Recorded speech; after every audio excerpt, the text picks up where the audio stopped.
Welcome to another episode of Ruff Talk VR, a weekly podcast with in-depth game reviews, exclusive developer interviews, and the latest MetaQuest and virtual reality news.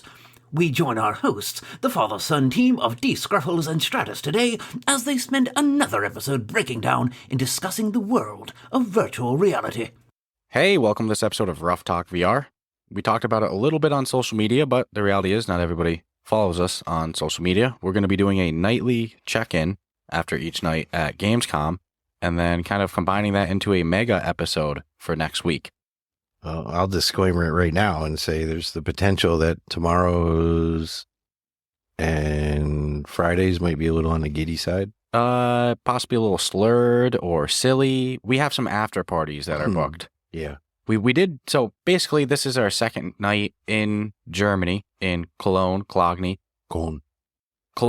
as I heard from the Colonia is a lot easier to say than Cologne. Yes, Team Beef was dropping us some fun facts of the city on Twitter. They were telling us about like the naming of it, and in fact, Cologne is named after the city, because this is where where Cologne was invented. Cologne?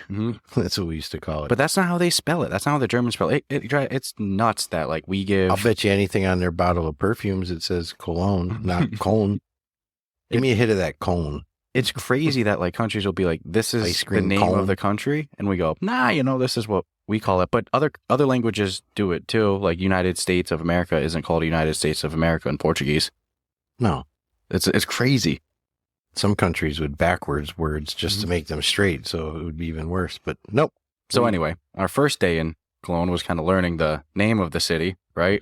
Dude, I went on Google last night too. Just to confirm after we finished recording our thing? I wanted to know how to pronounce it, because we went deep with it. I wanted to know how to pronounce it, and first I learned there's that O with the two dots. There's no English sound for they that. were saying like put your tongue against your roof and try to talk in an English bottom of your teeth, and then talk in an English accent and say a certain word. And I'm like, what? I can do an English accent sometimes, but it wasn't working. You're asking a lot out of me with that. Yeah. But anyways. Yeah. So I like Colonial or Colonia. Yeah. I guess that was the name the Romans gave it. There is the restaurant too that said Colonia. According to Team Beef, that's what the locals call it. So Team Beef would know. I'll trust it. Colonia. That's what, if you hear us say that we're in Colonia, we're in Cologne, Germany. And that's not a new guy in Germany trick either, where you go up and you say, hey, Colonia. Like flap your wings to fly and pop one. They throw you out of the country. So our game plan, pending any overly wild after party antics, is each night, we'll take, anywhere from 10 to 20 minutes and just kind of wrap up what's happened. What's happened throughout the day. Yesterday we flew in bone early. We got here 6 a.m. 6 in the morning. We gained time on the way here too. I mean, lost time because it went forward 6 hours. Well, that and the flight time was a little quicker than originally. So we actually touched down right before 6. But what was interesting is even though our flight time was quicker, we left later than we were supposed to, but it all balanced out to still end up in our favor a little bit. And a shout out to Condor Air. Yeah. Because, dude, that was a beautiful flight. It was a beast of a flight, dude. There was 8 seats across. Relatively new airplane. Wasn't a Boeing. So I know we hit turbulence at one point, but it was nothing. So safe trip. It was a long trip between layover. We went from JFK to Boston just to fly back. We went from Boston to JFK as our first layover.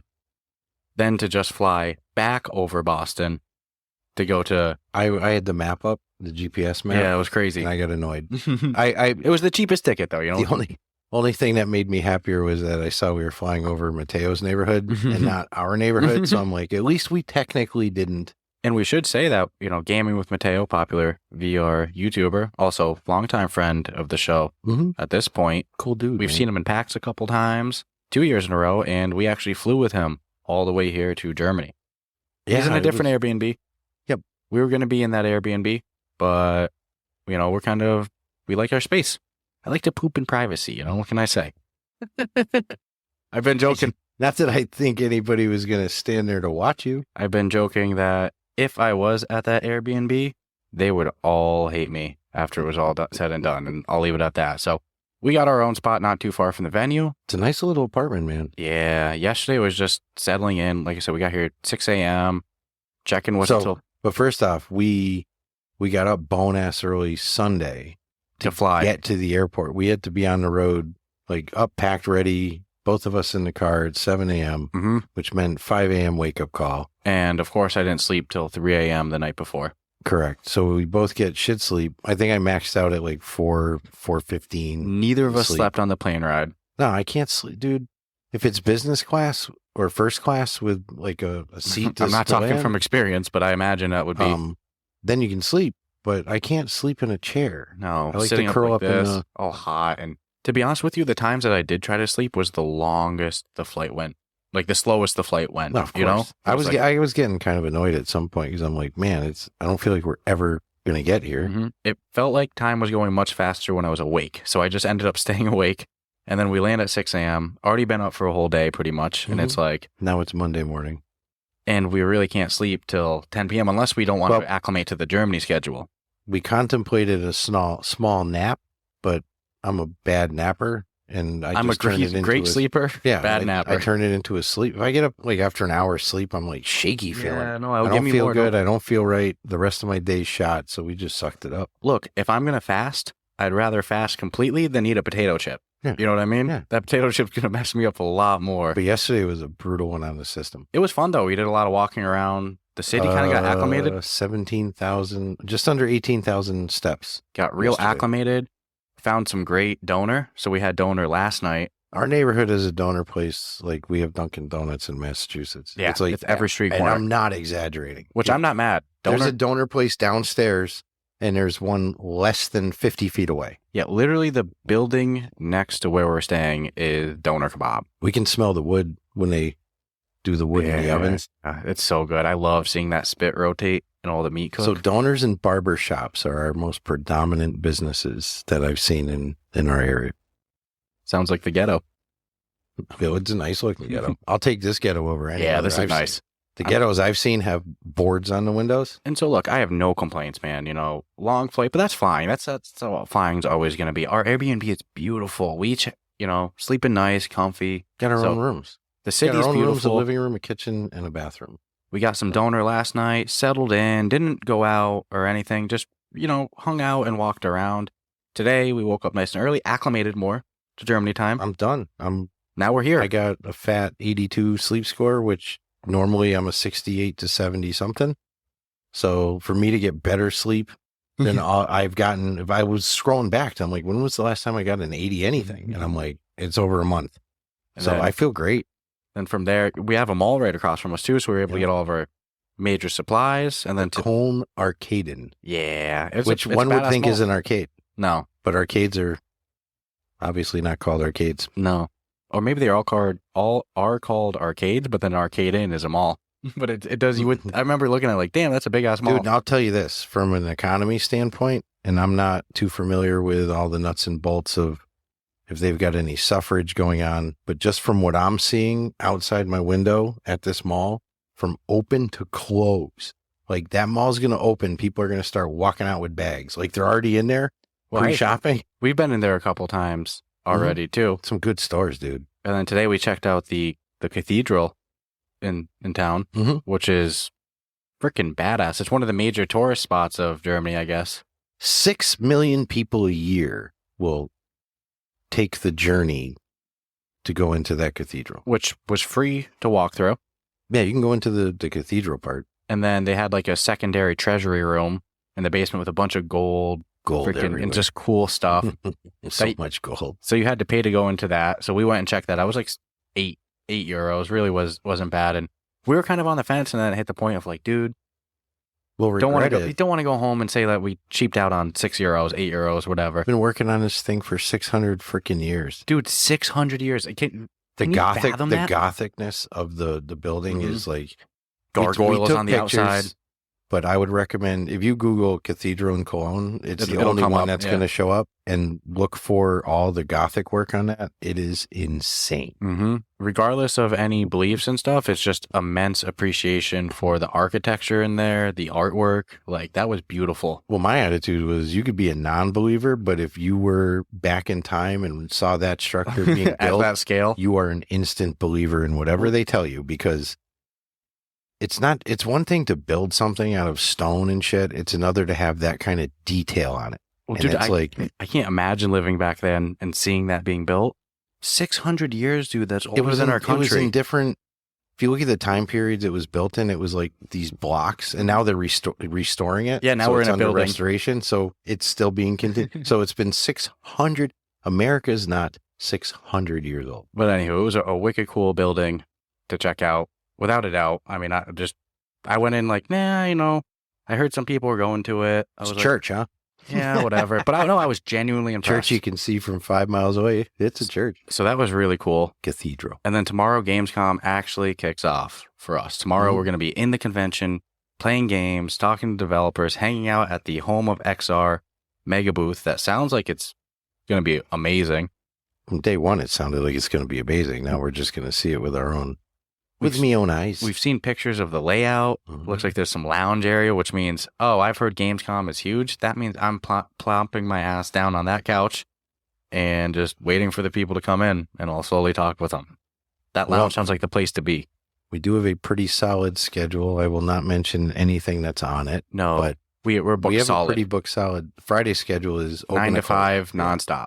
So we're not stopping. We're booked solid, but it kicks off tomorrow. And dude, I'm hyped. I'm excited. We went to a little XR party today of a bunch of people in the VR industry, and it was so cool to see some of these people that we interact with, like Robin Mulder, like Miles. Like I didn't Alex, think Robin was going to be there Skiva. tonight. So when we were talking to someone else, and I saw her, and she was talking to some peeps, and I'm like, I can't stop this conversation to go run over to get her attention, which would probably be rude. But I had to keep looking at her while we were talking to the people we were talking to, because I'm like, if she leaves and we don't get to see her while she's there, I'm going to be really pissed, even though I knew she's going to be at Gamescom. But that was a treat. And we saw a ton of people. Eric, Alex, Skiva, Miles. We saw Ben Hinchcliffe from Dig VR, who was on the podcast before. And then we also saw Serge from CM Games Into the Radius. We just talked to him, 2-3 weeks ago. Saw the Underdogs team roll in, but they rolled in and you turned it. And again, I'm in a conversation with somebody and I'm all excited. So I don't want to be, it's good to know I wouldn't do that. Be like, oh, hold on a minute. There's someone else I want to talk to. Everyone's treated equally in my book, but I saw them. They were Dave, dude, 20 feet away, but he was looking all around the room. And then we'll catch him tomorrow. These developers, they're rock stars to us. It's like being able to talk to a celebrity or something for us. So we were so excited, and to see all these other creators. It's like Frames was in the house. Beyond Frames had some representation there. That was really cool. So to be able to even see all the other creators too that we talk with but don't really ever interact with, like Paradise Decay, he had probably the best marketing system there is, handing out flash drives of his album. I'm gonna listen to it. He has it's allegedly doing pretty good too. A whole creator book of pictures of creators getting signed by them. It's a thick book too. A genius, so smart, man. He's gonna come around someday and publish that shit into something. So this is what we've seen. Smart. This is who we've talked to, and Gamescom hasn't even started for us yet. Dude, there were a lot more people. Yeah, I think that's probably why Dave, you turned out, because even when we first walked in, I'm a little bit of it on the introverted side. There was a lot of freaking people there, and it was hot. We walked in, I see people fanning themselves off. Man, I felt fine until that. I swear to God, I was fine. I had a short sleeve. I was dressed up because why not? And then, like you said, we see people out there, literally more than one. They're just like, oh, it's so hot. They had the windows open, and it was a hot day in Germany. But it did get colder, luckily, once the sun went down. Yeah, the temperatures are going to be in our U.S. high 50s. Which I guess would be death if it wasn't. But the minute I see people fanning themselves, I start feeling my head getting my forehead. I'm I'm getting beads of sweat now. And don't get me wrong, I was sweating even through the whole thing, but I think there were so many times I was just so much adrenaline and having so much fun. The adrenaline was real. And then my problem was once I saw Ben, I'm now running around literally all these different rooms looking for other people to bring over to the group. And then I think as I was trying to leave, that's when I saw the Pixility guys and brought them over to Ben, and then I took off again. But dude, it was a good mixer, man. Oh, dude, it was really fun. You never know what to expect with these things, especially the first one good food. Of traveling. You kind of got to warm into the whole social aspect and stuff like that. So that was a perfect kickoff. Great food too, like you said. We got doner kebab this afternoon too for lunch. We're gonna have doner kebab every single day. That's our we great split lunch. One this morning just to. One whole one for that time of the day would have been too much. Well, I've noticed me and you have a bad habit when we travel where it's really easy for us to both just do stuff instead of eating. And the day goes quick, and it's very easy for it to suddenly be very late in the day. And when you do the math of what we've burned with walking versus what we've consumed, it's just the math doesn't add up. So I only eat usually one time a day anyways at night, 6, 7 o'clock, but I'm not walking 17, 18,000 steps. And I saw one day, I think yesterday we burned just under 4,000 calories. That's a lot of calories to burn. Yeah. And we definitely didn't consume 4,000 calories. So today I woke up, I was like, doner kebab. We need to get doner kebab. I still got like 5 or 6 pounds, 8 in a perfect world to lose slowly.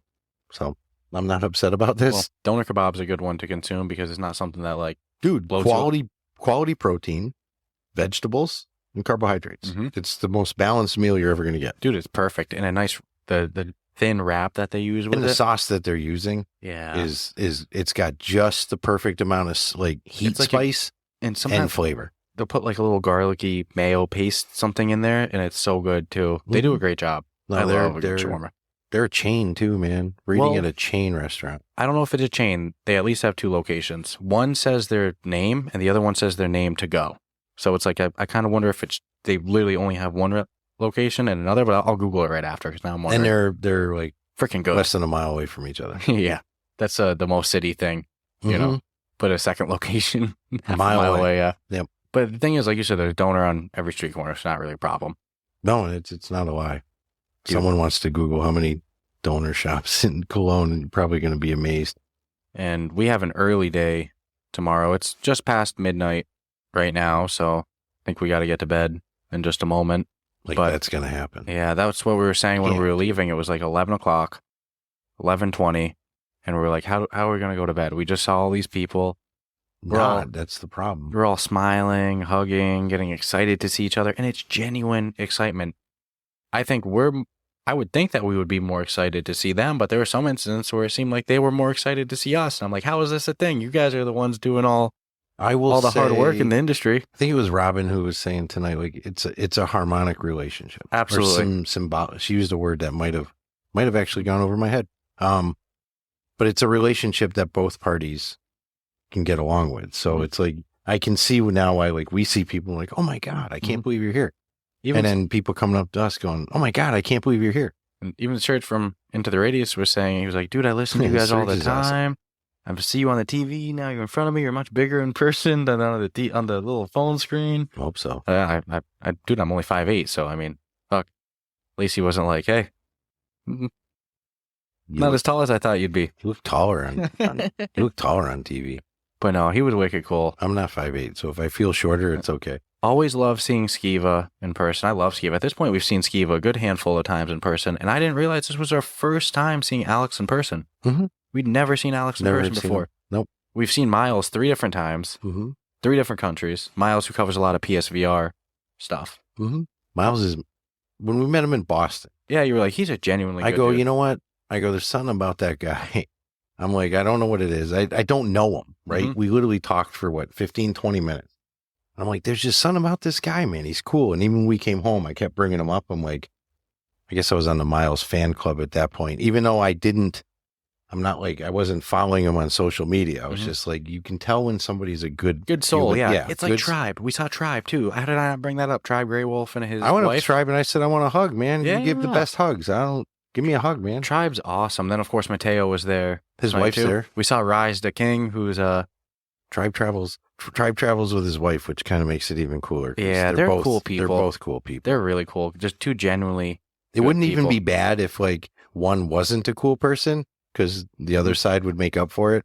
Kind of like a lot of relationships where one person just grouchy and the other person's all they both love VR. They're both into it. They're both glad to be at these events. It's really cool to see. Good human being. And then Rise the King from Sin Studio, he was there. We love the Sin Studio crowd, so that was cool to see. He does a lot of their community management and content creation side, so cool stuff. Sin Studio has some big stuff coming soon too. 2 games coming out. Train Sim developers there. Oh yeah, that's true too. And he's going to be at Gamescom. So when I was introduced to him from Ben, it was over. It was game over after that. So needless to say, we are hyped. We are excited, and it's going to be hard to sleep tonight, but we've got to because we got loaded days these next 3 days. And I'm not exactly sure when we do our next update tomorrow night what we might only be able to talk about a couple of things, but not everything. Yeah. And then, of course, after Gamescom, which ends at whatever time, we have an after party that day, an after party Thursday. Friday, we have nothing. 2 after parties tomorrow. Yeah, 2 after parties tomorrow. We got to hop around. Thursday, we got an after party. And then Friday, we don't. But that's good because we're getting up at 5 a.m, dude. Yeah. And it's a long day of content that day, too. So, for all factors, I'm glad that the heavy lifting with the after parties is Wednesday and Thursday, which not for nothing. Man, the social aspect, the networking, those type of events that we just went to, the pre-Gamescom party, that's my favorite part of these conventions. I think it's being able to see all the other content creators and all the other developers in like a casual situation. Yeah, 100%, I'm not going to lie. Most games, if we really, really, really want, we can see a piece of in some capacity, not being at a convention. So, like you said, seeing the people and talking and meeting in person, the hugs, the fun talks, that's where it's at. In my opinion, yeah, I won't disagree. And we have no idea what we're in for tomorrow with the loads of developers at our hands that we're going to see. It's going to be every 1 minute, like, oh my God, I'm so excited. I probably won't even be able to name everyone. Other than my schedule that I'm looking at. Yeah. Don't talk to me in the schedule. It's going to be a loaded one. Sticking to it, man. I mean, there's a lot, and that's just one schedule. We actually have a secondary schedule that with even more. So came in a little bit later, and then we did some adjusting on the fly with it. So great stuff, though. We had, we made it. We're rested up. We're acclimated. We're eating doner kebab. We're walking around, and we are ready for Gamescom. We went scootering. Come on, like over an hour. We went 2 good scooter rides too. And we know to use the ride pass now. Henry was in his Uber. As we were whipping by, and then you saw in Discord that he's like, I just saw the Ruff Talk guys in their scooter. Henry Stockdale from Upload VR, yeah. That I wish he could have gotten a photo. He goes, I didn't have a chance to get a photo. We had our Ray-Bans on, so we have photos. Yeah, we might have a photo of your Uber. That would be pretty cool if we actually have a shot of his Henry in the Uber. Just not knowing that he was in the car. Dude, I was pulling mad. I'll admit it. I denied it in Sweden because I respect their scooters. I was jumping off of everything. I can manhandle a lime now. I was my next goal, because now bunny hopping's not a problem. I'll look for tall curbs and just catch air off it. And now I'm jacking little wheelies, but it just doesn't have the strength to bump back to up, get the balance point. But oh yeah, dude, scooters are my friend. So it's actually raining right now. It's not supposed to rain. So we're eating doner kebab, we're riding scooters, and we are ready for Gamescom. So Germany doesn't get hurricanes, do they? I don't think so. I don't think they can. Amazing. Imagine living in an area that you just can't get a hurricane. They probably get some other natural disaster thing that they get a lot of snow, right? I imagine. Damn, I'm gonna actually, when we're done, I'm sure they get natural disasters and stuff. Everywhere does. Tornadoes, I would think. I know every state in America has had a tornado, including Alaska, so that's off the list. But I'm curious. I'm sure every country in the world has had a hurricane at some point in its history. You can't. You have to be lined up in the right mix of weather to have hurricanes. That's what makes the South that we have. But where the they Earth's form weather outside. the plates of it have changed so much. It's like I'm going to Google every this. We'll have an update on planet, tomorrow's episode where Europe is located on the Earth right now is not where Europe was located a million years ago. Like every landmass. Okay, when it was Pangea, then the whole world had the same storm, right? I'm talking in modern history or in Googleable history, recorded history. Yeah, because they'll have all the. But I'm just actually. It just dawned on me other storms I would totally get, but hurricanes. I wonder what countries don't actually know what a hurricane feels like. Anywho, though, fun stuff though today. I'm excited for the next couple of days, and stay tuned. We got lots coming your way. Sweet. And we are back, continuing this episode from yesterday, where yesterday we were wrapping up kind of our pre-leading in to Gamescom. No real Gamescom discussion. No. Besides a little XR party and doner kebab. A lot of scooter and food talk. Also a lot of pronunciation of Cologne Talk. So, since they just heard that, we don't need to dive back into it. But Colonia. But today we actually went our first day ever to Gamescom 2024. Excuse me. As you can tell, it's past midnight. Yeah, it's a late one. Well, it's a long day. You know what's messed up about this? I think I'm more awake now than I was 2 hours ago. Yeah. This always seems to happen. Right before food came after the event ended, I was falling asleep at the table, man. I think every time once we get home and we start reviewing pictures and videos, we watched this video from Tribe Grey Wolf that he recorded of you. That might be my new favorite video of us, either of us ever. It's hysterical. I think technically we have to wait a couple weeks to post it due to embargo of the game that we were playing, even though nothing is shown, but it's in the background. I don't need to we don't mess around with any angry messages or nothing, Just because of something funny. No, it was fucking funny. Something he did that was funny, and for some reason, I think we're finding it funnier than maybe it is, but I don't care. It's funny. Tribe Grey Wolf is one of my favorite creators in the scene. Honestly, not everyone can make me like.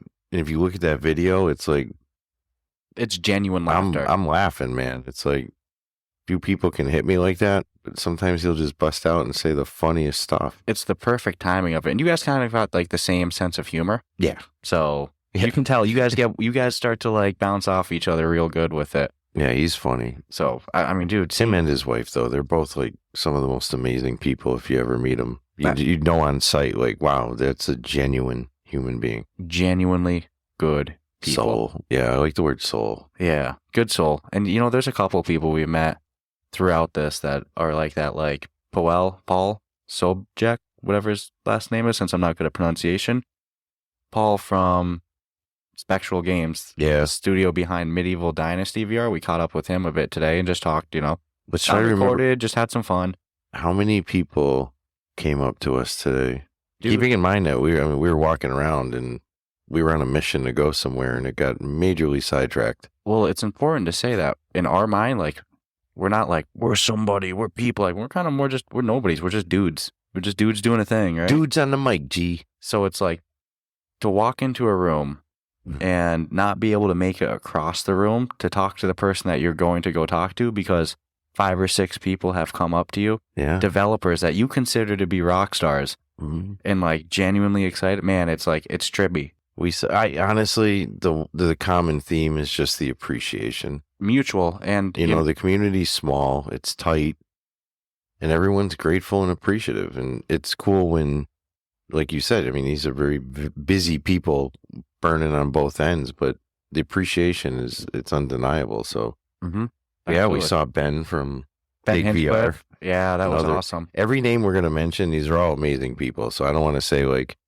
after each name, like, this is an amazing person. And there's no way we can name everyone. Of course, we go in there, we've got to see our Combat Waffle peoples. We see Scott, we see Soul, we see Proper D. Proper D's there. Fish is there, Jonas, chipping away, working hard. Come on, man. Yeah, man. Working the whole time. Guys have been living in the Matrix. And they have an impressive setup in that home of XR booth. They're demoing freaking Grim, Silent North. I can't wait for my play session in Grim. Yeah. I'm going to act like I don't know what I'm doing. And I mean, today we only played 5 games. Yeah. 2 we can't talk about yet. Yeah, there's a lot of no talks and no pictures. But we did play Last Stand from Soul Assembly, their upcoming mixed reality PvP shooter game. That was so much fun. That was, you know what? There's so many times where I get told, like, because they always give you like a little rundown of like, this is what to expect. And I will say everyone does a great job at it. But the mental picture I always have in my head is never what, it's always better when I put that headset on. And I mean, for most of these, this was like early access. Like, these aren't how it's coming out tomorrow, and it still felt really good. Oh, it was good. It was fun. Yeah. That's one I'm keeping my eye on. So we got to try that. We got to try another one called Memoreum. That was super fun. That was cool. From the same publisher as Miracle Pool. So great people behind it too, both the developer studio and then to talk with the publishers as well. That publishing team, was it 2070 Games is their name? I think so, yeah. I'll never forget it because we're always like, 2070? Is that when you guys stop making That's games. when your retirement is, That's when we sell it all.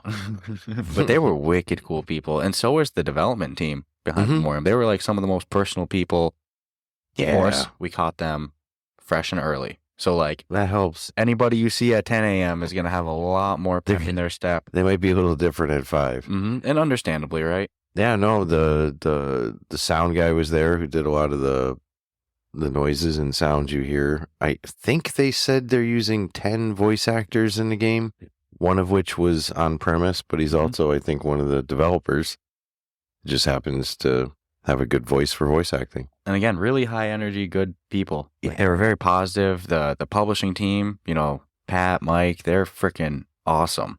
So that was really cool. It's a good game to keep your eye out on. Yeah, that was actually our first demo. And that was a hell of one. I'm sorry, well, no, Last Stand was our first one, and then we went right to Memoreum. It's funny, like our initial 9 to 1 was just non-stop demos, and then we had the rest of the day open, which I actually like that. That's a little bit how tomorrow is too. And well, Friday. Tomorrow's what, 12 to 4? No, 11. 11 to 4, basically. 11 to 4. And then Friday. Stacked. And dude, how messed up is it that we're one of the 3 days in, and I'm a little sad that it's ending. And there's still 2 more days to go. It's only one of the 3 days done. And I'm like, yeah, it's a little sad. Yeah, and most of the VR scene's going to bail out on Friday night. That Home of XR booth. Yeah, they'll be gone. But there's also some of the other ones on the floor that aren't sticking around either, because we saw Trackcraft. It sounds like it is a madhouse on the weekend when the floodgates open. It's my understanding that tomorrow's Thursday, so Friday we'll probably have a nice fat hour-long wait to get in, even though we have tickets. It was no wait to get in today. It was no, easy. they had. I mean, you go through a little, standard security check, bag check, but you're allowed to bring food and water in. So unlike most venues in the States, you don't bring food and water in unless you can. We don't have to prove it because of health laws. But if you ever want to, just tell them you're diabetic. But dude, their bring system, whatever you want. Their setup was great. No issues. Yeah. The staff were not sometimes event staff, they're just looking to be involved in directions and commands. They didn't do any of that. The show. No, there was no aggro anything. No, and there was no issues. Everything functioned good. It is fucking massive. It is Expo Hall. Walk outside, new building, Expo Hall, attached, go upstairs, downstairs. You see building 10, holy what? Shit, this place is huge. Go to 5-2. You're like, what? Well, this building only says 1 and 2. No, you gotta go outside and multiple take a right. levels. So I mean, they crush it in organization. So we did Last Stand, then we did Memoreum, we did 2 others we can't talk about yet. Yeah, but we'll let you know when we can. We'll tell you our opinion. You know what we did do though? Then I love this one. There's no NDA on this one. Nope. If there was, I didn't hear it. But we did a salsa dancing. Learn salsa.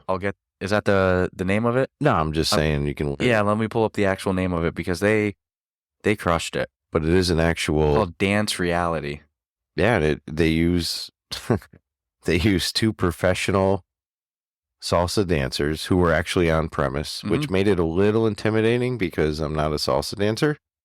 And now, not only am I going to try it in VR, but I'm going to try it with the professional watching to the side, and then the other one sitting feet from you. And you know how it goes. It's you don't think you did good, and they get out, and they're like, you actually did amazing. And you're like, dude, I know what I freaking look like. And they use a star. Boy shuffling it. They use a star rating, too. So, of course, we just want the 3 stars. So we kept repeating the basic dance steps, but they use the what you pick, whether you want to lead or not. So lead or follow. Yeah, your choice, doesn't matter. And then they use the standard footprints on the ground like they do in dance schools when you're learning how to dance. They'll put stickers on the floor so you know your feet and the positions. But it was good. And man, I don't go up to developers and never go give me a key. Right? I don't do that. But I went right up to him and I said, you have to give me a key to this. I need this in my life, man, because I see the benefit. Absolutely. And I saw the improvement from when I first started hit play till the very last time. And I could feel that I was starting to understand it and that get muscle memory of it. Yeah. And correct. We were just kind of lounging. We had done our 4 games, and then, someone we know, Jim, great guy, he came up to us and he was like, salsa? You like salsa? And it's Mr. like, Squires. it's like the food, yes. The dance moves, I don't got those. You know? I love me some salsa and chips. So he's like, hey, come try this app. You know, so we go and try it out. Which and, was awesome because we didn't have to go on a wait list or anything, like most things you do. well, it's not so much a wait list. It's just that everything. Make an pre-booked. appointment, yeah. This we were appointments. just able to just go hop in. Slide right in. Which I'm going try. to attempt to do again tomorrow morning, by the way. And you go in and they have like a photorealistic scan of the people at the start, kind of like a Les Mills body combat. That's exactly what it's like. And, you know, they kind of go, hey, welcome. And admittingly, like the initial tutorial level they do for you is like a solo presentation where like the instructor talks. He does, and he's like, do it with me. And like, I was like, I am fricked. I'm not remembering any of the steps. Like, my brain just doesn't function like that with the 1, 2, 3, 4. No, I need a lot more like muscle memory times doing it really slow to get it. So I was like, oh, this is hard. Actually, at one point during that, I was even just standing there staring forward like, am I supposed to be doing it? Is it? I did before I started anything. I was just kind of moving my feet like, what, an inch? Just trying to see the pattern and understand it. But then after that, then you go into level 2, and that's when they start to really have you do, like you said, there's footprints on the ground. They have this like blue silhouette of another human form in front of you. But yeah, because they teach you how to lock hands, how to bend with your it. knees and, you know, keep your hands out, but you're not squeezing the hands. You're just, your partner, whomever, will rest their hands on yours. And they do the detail. Don't lean in.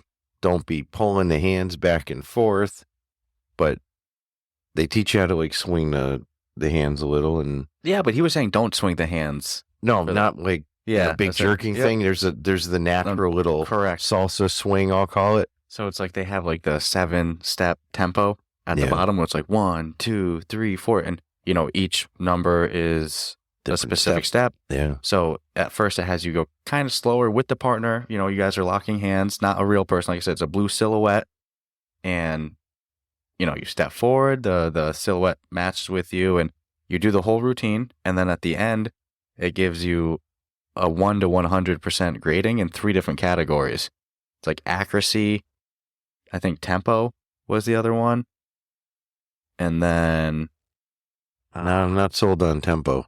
I know it was accuracy and then something to do with like how much you're invading the person's space, like matching proper contact. And what was the third one? Don't remember. I think it was something to match the tempo, but I don't 100%. I thought it began with a C. I'll know tomorrow because I'm I'm going gonna to redo it. I'm going to beg them to play it again. But it, you know, if you're not doing the moves accurate, you're going to lose points. If you're going out of rhythm, you're going to lose points. If you're doing not too big, too small steps, you can lose points. If you're not making eye contact with the partner, you can lose points, which is tricky because there's the footprints on the ground, but that's just to learn. So like, obviously you're not going to get a 100% score while you're staring down at the ground. No, and they'll tell you what you did wrong. Oh, I know. Then they give feedback at the end. You know what I really liked? If you don't do it well on the first round, it does it again, but they slow it down. Yep. But if you do it well, then they're going to speed it up to get to a more normalized speed. Yeah, so it's funny we say kinda speed it damned up, if but you it's do- really just going to normal. No, I'm saying from like, if you do the original one good, the next one's going to be fast. I know. You don't get punished with the slow. So they have no problem with punishing But you I think with the even that slow. original one they start you on, I don't think that's actual dancing speed. No. It's much That's faster. what I mean. It's like, you know. It's much faster. So it's like they go faster, but it's still not even as fast as it would be on the dance floor. But it's a great tool to learn. You know what I'm going to get them to do? What? I'm going to have the guy and girl dance. Oh, that would be I'm cool. going to get them to do it in front of me. That would be cool. Because they're wearing the same clothes they wear in the game at the booth. And they were very personable. So dance Dude, they look reality. great. I mean, that might have been my highlight of the apps that we tried today so far, only because I hadn't heard of it. I had no expectation of it. And if I had any expectation, I mean, because I had 10 seconds to process what I was about to go into, it was, fuck, man, I can't dance. Like, I'm going to do bad at this. This is probably not going to be my app. And it's one of those apps that, like, you can genuinely see it teach you and improve. Mm-hmm. So, I mean, No, guaranteed. huge props If to you're willing them to there. put in you know who one of the, I mean, I was happy to meet everyone, but there was someone we met today that I was exceptionally happy to meet. Who's that? Maestro. Yeah, some of the studio members behind Maestro. That was I won't go into details of the conversation, but good things are coming. Yeah, I'm excited for that one for sure. Then Sin Studio. Sin Studio, we got to see. That was awesome. We saw Ashley from Andromeda Entertainment. They're great publisher. Haptics representative we met. Be Haptics representative, and that's a great example of like imposter syndrome, because we saw her and we went to go up and be like, we're such big fans of VR. I mean, we're such big fans of Be Haptics and like all of this stuff. And before we could get out a word, she was like, hey, I love your guys' podcast. Thank you for all the nice things that you say. And it's like, what? I didn't think that anybody from you all actually listened, so. Of course, we saw Mava. We saw Mava from Beyond Frames. We saw Ace from Beyond Frames. Yeah. Saw Tommy from Myron Games, Underworld Overseer coming out soon. Fast Travel Games. Yeah. We saw Fast Travel Team. A handful of them, too. We saw the Trackcraft Team. Yeah. Man, we mentioned him yesterday. We saw him again for a second day. We saw Surge from Into the Radius. Robin Mulder. Robin Mulder. We saw her yesterday at the party and again today. We're going to see her tomorrow, too, I think. A bunch of great creators. Like we said, Tribe Grey Wolf earlier. We saw Skiva. We saw Alex. We saw Miles from... Going to bed down there? Yeah, leaning back, enjoying the life. Yeah, singing in the mic. We saw Miles from, the more PSVR 2 side. Like I said, we saw Mateo, Techman Julian. We saw a lot of people. Too many to name. Jay Brat. If I try to name everybody, I'm going to feel bad because I'm going to leave. Guaranteed you're leaving someone out. Same thing with the amount of developers we talked to today. Correct, but luckily we're doing another Pixility Games. We saw Pixility. Oh my goodness. Still haven't seen Underdogs yet. And I saw them at the party. Underdogs. Where you at? Hiding somewhere. I'm just going to shoot Dave a message right after. No. I'm going to say, Dave. We found out someone's flying in for tomorrow, which is going to be pretty special. So, dude, this is day one. Still 2 more days, and I'm a little sad that it's ending only in 2 days because day one was so much fun. Oh, I mean, dude, Friday night we're packing, cleaning, and it felt getting like up at 5 in the morning. Town in that booth. Well, it is. Like, how cool is that to be surrounded by all of those creators? It is, man. It's not. We say booth. It's not a booth. It's like, geez, Louise, probably like over 60 feet by like 60 feet. It's monstrous. It's, most spaces are 10 by 10s. And there's just not drama amongst, at least vocal drama. Sega's got a beautiful booth too. Yeah. I'm not going to lie. But they do a nice setup. In that booth, there's no developer drama. There's no creator drama. Everybody's just happy getting along. You can't get in there. It's like you just walk up to that. They're not going to let you in. You have to be vetted to get in there and have a ticket. We're playing PSVR 2 and Tribe Grey Wolf comes up, just starts filming. Not a fan of PSVR 2, bro. Yeah, unfortunately. I hate to say that because I actually had high hopes for it. We got to try PSVR 2 today. I'd say it looked all right, but it really doesn't because of the way the headset sits. It's like you have to do so much bullshit positioning to get the sweet spot. It's just not worth it. I forgot about sweet spots, man. I'm done with that. It's pancake lenses or bust. I didn't like their trigger. Yeah, the trigger took a lot of input to actually register a fire. They give it almost like it's a force feedback feeling to it. Well, because it clicks, right? Yeah. I don't like that. Just like, I like the smooth. Yeah, and I had a lot of trouble, as you referenced, finding the sweet spot with the PlayStation VR 2. And when I would find it, to get it to stay in that spot, it just wasn't happening for me. And then it doubles so because I wear glasses, and if my glasses move, it'll mess up with the sweet spot, not even the headset. So I was like, man, I miss impressed. I don't like the controllers either. Yeah, I miss I do like the rings around it because it feels like, like a freaking futuristic punch. I don't like it because when I looked at the playback footage, I was just on top of this. You click them together. Don't say what we were doing in it though. Just the way you're supposed to double hand it. Yeah, it looks like that they're touching. Yeah, it's just like, I don't like that. I don't like it. It's like if those were mine, I would 100% break them. Dude, there's so many games that I would smash it into the ground. I've become accustomed to the Halo lists. Mm-hmm. I wasn't sold on Halo lists when we got the 3s. I became a bigger fan of my Quest 3 after today. And again, I had high hopes going with the PSVR 2. The wire didn't get in my way with the 2 games I played, but I wasn't moving too much. Just a fun day. The bar area in the XR booth is like such a beautiful bar for a temporary setup. I'm like, somebody better take that shit home and put that in their house. That is so beautiful. You know what's crazy? unless people have plans to reuse sets, a lot of them get trashed. Mm-hmm. And it's so beautiful. Whoever built that booth setup for all of the mega booth, they did an amazing job. Yeah, they crushed it, dude. Yeah, so it's just very welcoming too, because it's got a lounge you can hang out in, Mm-hmm. and outlets everywhere, and they got like bench seating with some nice cushions on it too. But what's good is we're gonna go in there tomorrow, like comfy, knowing where to go, like it's our home. You know, shoes off, fucking legs in the air. We can sit back. We get combat waffle tomorrow. Yeah, we got some combat waffle, which, I mean, we've been playing a lot of Grim, dude. Playing a lot of Grim, so you're like, how much time I got? I think I can get a base built in that time. I thought originally you were only going to get 15 minutes. It sounds like more like 45.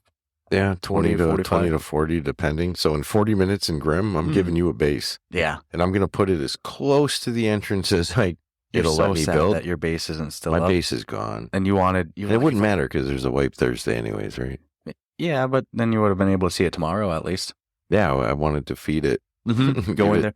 Give it stone and metal. Well, imagine their reaction when you go to load in for a demo and they're like, try, and you're like, just not listening to them. And you're running northeast, you know, and they're like, what, why? And you're like, I'm going to my base. Going to my base. Leave me alone. They would be like, why are you even doing this play session? Double door metal. Like, how do you have access to it? I built it before I got here because I knew I was going to be playing. This was my Gamescom base. You write Gamescom outside and. Right. So no, I'm sorry. It was cool to watch people playing their games too, man. Dude, I smile every time, like I said before, getting to see all those creators, and then specifically people like, the Combat Waffle team, the Beyond Frames team. Everybody I met. Some of the Soul Assembly team, like Joe from there, we've talked with him a bunch. To be able to see him in person was freaking awesome. Joe is a awesome dude. It's funny, about halfway through the day, I switched from initially looking at people's face. Oh, name tags. And I went right to the name tag because, you see people's profile pictures only when you message them. How about this? Some of those can be a little deceiving, you know what I'm saying? I have a guy come up to me today, and he came off the escalator as we were walking, comes up, shakes my hand. I hear the English accent, voice sounds familiar. I'm like, where? I can't place this guy. And he could sense I was doing it, and he goes, I look a lot different without the mask, huh? Fucking Maze Theory from Peaky Blinders. Ross. Peaky fucking Blinders was in the house, mate. With one of the most gangster releases this year, giving it for free to anybody that had played the free demo before. Wild. Yeah, man. It was, but that's how the whole day was. I've been keep trying to think of all the developers we spoke to today, and some of the publishers too, and I can't think of them all, but it was a huge I guess more than I ever would have thought. I guess I'll say, if by chance you're a developer or creator and you saw us and you're listening to this and you haven't heard your name yet, I'm sorry. There's just so much coming at us, but I'm so appreciative. Pretty sure everybody's in the same boat. Yeah. Whether you're a creator or whether you're booth worker, developer, whatever. Yeah. Very appreciative though of the entire scene, the people in it that make it up, the developers, the creators, the press members like Henry Stockdale, who we got to see from Upload. Seen him the past 2 days. Yeah. It's like, dude, it's such a special scene. And you really felt it when it's this little tribe, I should use a different word because we got Tribe Grey Wolf, this little community inside this booth. Tribe. And you know what? We're the tribe's tribe. The vibe is good, man. Yeah, good vibes. But again, I mean, when you vet all the people to be part of something and you have that control, then, and again, I mean, I don't know all the details of who's doing what, but they did a fantastic job. I mean, no doubt. It's like just a happy, everybody having fun place. So yeah, so I'm so grateful to be here, having such a good time. Day one of actually being at Gamescom, 10 out of 10. 5 games. Yeah. Had a beautiful. Great the time. Fucking weather was perfect today. Like I said, can't talk about 2 of them, but Dance Reality, Grand Theft Auto, dude, was fucking amazing. Last Stand, VR. Oh, we can't say that. So, Last Stand, Memoreum, Dance Reality, those were all so freaking good. Like I said, salsa. Yeah, I'm really blown away by that. Getting me some salsa.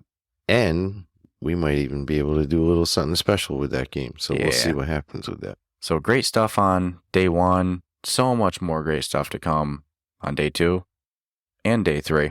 So it's going to be a sad one on day 3 if I'm already. And we're back home and back to Boston. Boston, Massachusetts. Yeah. Facas. Nice 7-hour flight direct. Give me some lobster and chowder.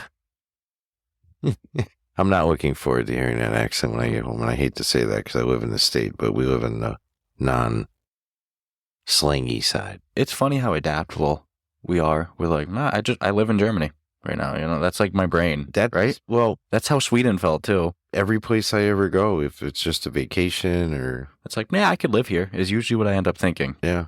I'm like, The old MO in me is I'd go to a cool place for vacation and look on how I could work there and stay there. mm-hmm. So it happened in Jamaica, but they would actually, they were receptive to me working because my resume got me the interview, but they were like, you'd have to work in Miami for 2 years. And then after the 2 years, then you can pick, do you want to work in the Bahamas? Do you want Ocho Rios, Jamaica? And I'm like, I don't want to wait 2 years that's why we're having this conversation. But I understand it from, you can't just walk it, send me to Jamaica. Mm-hmm. They're like, no, you have to earn the right to go work at these places you want. Those were on, that was for sandals. Though. And of course, I mean, they have to help you get a work visa to work there. It's another freaking country. They got to sponsor you to do that. So not that hard. Well, I mean, it's a liability though. You can't blame them for being like 2 years of them you being employed. They're probably like, we trust the guy now, you know? Yeah. There's usually some weird tax things too when you work in some of the Caribbean islands. So I get it. I get it completely. No, I don't think I'd necessarily want to move to Germany, but I'm getting very much acclimated to the... Like, I'm just a citizen here, and obviously I'm not a citizen. I can't buy marijuana in the stores or nothing, but... That's what makes you a citizen? It's the biggest thing I've fucking seen so far. Can you vote? No. Oh, that's a good point. It's more about it. They got a good program going on for their peoples. It's not for us tourists, though. I was talking to someone from Germany today who was describing Germany as basically a United States. If you look at the way it's structured, except everything's kind of a little bigger. The roads are a little wider on the highways, but it's essentially everything's bigger except the country. You know, if you look at well, even landmass. I mean, it's not as big as not even the United close. States, but if you look at it in comparison to some of the other European countries, it's pretty sizable. But he was saying that they basically compare it to like a little America. That's cool. I would, if I was number 12, I would try to be comparing myself to number 1, 2, you know. I don't know what number they are. Germany is great. Silly. I'm like shitting on my ancestors here, bro. Like over 50% of me in my DNA test. I think before I came, I was like, how much German am I again? I'm like, yeah, more than 50%. No, so I've had a great time here, though. Been Googling a lot of words, flexing whatever German I can speak. No, again, we're just adaptable, in my opinion. We adapted very quickly in Stockholm. Sweden. But yeah, we were trying to figure out what certain words meant on menus. We ended up going out for dinner, but I even remember you being like, you looked at me, you're like, Doner Club? It's just the fucking life now, you know? Well, when there's one every 100 feet, it's not like you're getting anything in between, at least in our hood. No, but I had a great day today. I'm so excited for the next 2 days and feel in my element there. Like I said, it's like... Yeah, nothing feels uncomfortable and nobody's making anybody uncomfortable. And it's more just surreal. Like I said, seeing all the developers that we've had this relationship over time and actually being able to talk with them, it's freaking awesome. And also some cool freaking games on display too. So some what? Some cool freaking games on display too. Oh, dude, yeah. And even outside the booth, we've been chilling in a lot. It's like there's a lot of other business stuff, you know, that I would never in a million years be interested in. But there's also a handful of, you know, some of them computer chairs are nice, man. Mm-hmm. The simulators I see. Some of those computer monitors were getting your attention. Fucking racing sims they have. OMG, dude. That racing setup was sick. Mm-hmm. You're talking, that's like an easy 10K just to fuck it. They had the F1 full button fucking steering wheel on it. I was like, you gotta be kidding me, man. Somebody's buying that too. There's no doubt. But yeah, I'm like, I saw the studio from the Czech one that does the truck simulator, like American Truck Simulator, Euro Simulator. So they had me at that. And it's right next to Trackcraft too, so we'll have to pay them a visit. Even while you're talking about Trackcraft, you looked at me, you're like, that's a good fucking studio right there talking about the... And they didn't even know it. They're like, we don't know any of our neighbors, really. I felt a little bad because they're like, the last one down in the booth. So you got to, I know how most people are. They don't walk to the end of stuff. So, but, they're there. They're representing what did we see? 3 or 4 of them. They offered us a Czech beer, which I don't want a beer, but beer's been giving me headaches recently. You saw me kind of like... We just hadn't eaten yet in the day, and then we had that after party to go to. Dude, I had a fucking gin and tonic with an empty stomach. I hadn't eaten Oh my since God, how yesterday. hard did that hit you? Real hard. Did you see me have another? No. No. Hell no. Well, okay, so I went and ate a sandwich, and you're like, I'm kind of banking that they're going to have finger food, so I'm not going to grab anything. No, they did not. No. I'm not bitching, though. No. They did not. But again, I'm not pissed. No, it's just I gambled. I'm like, the last time you lost. Because the last time that I freaking filled up before an event, I missed out on a whole bunch of good food. Yep. Because I was full from cramming food down, because I wanted to be ready for the event. I'm telling you, the problem is me and you are not breakfast and lunch people, but we just need to eat something at 12 o'clock. Yeah, the way we did it yesterday was better. We just need to eat at 12 o'clock. It doesn't matter how we feel. Doesn't matter how we feel. Doesn't matter what's going on. Just eat. Force yourself. Everybody's going to hear this every time we travel. Dude, we don't fucking eat. I don't know why. We just walk around all day. 20,000 steps later, we're like, let's eat. Yeah, dude.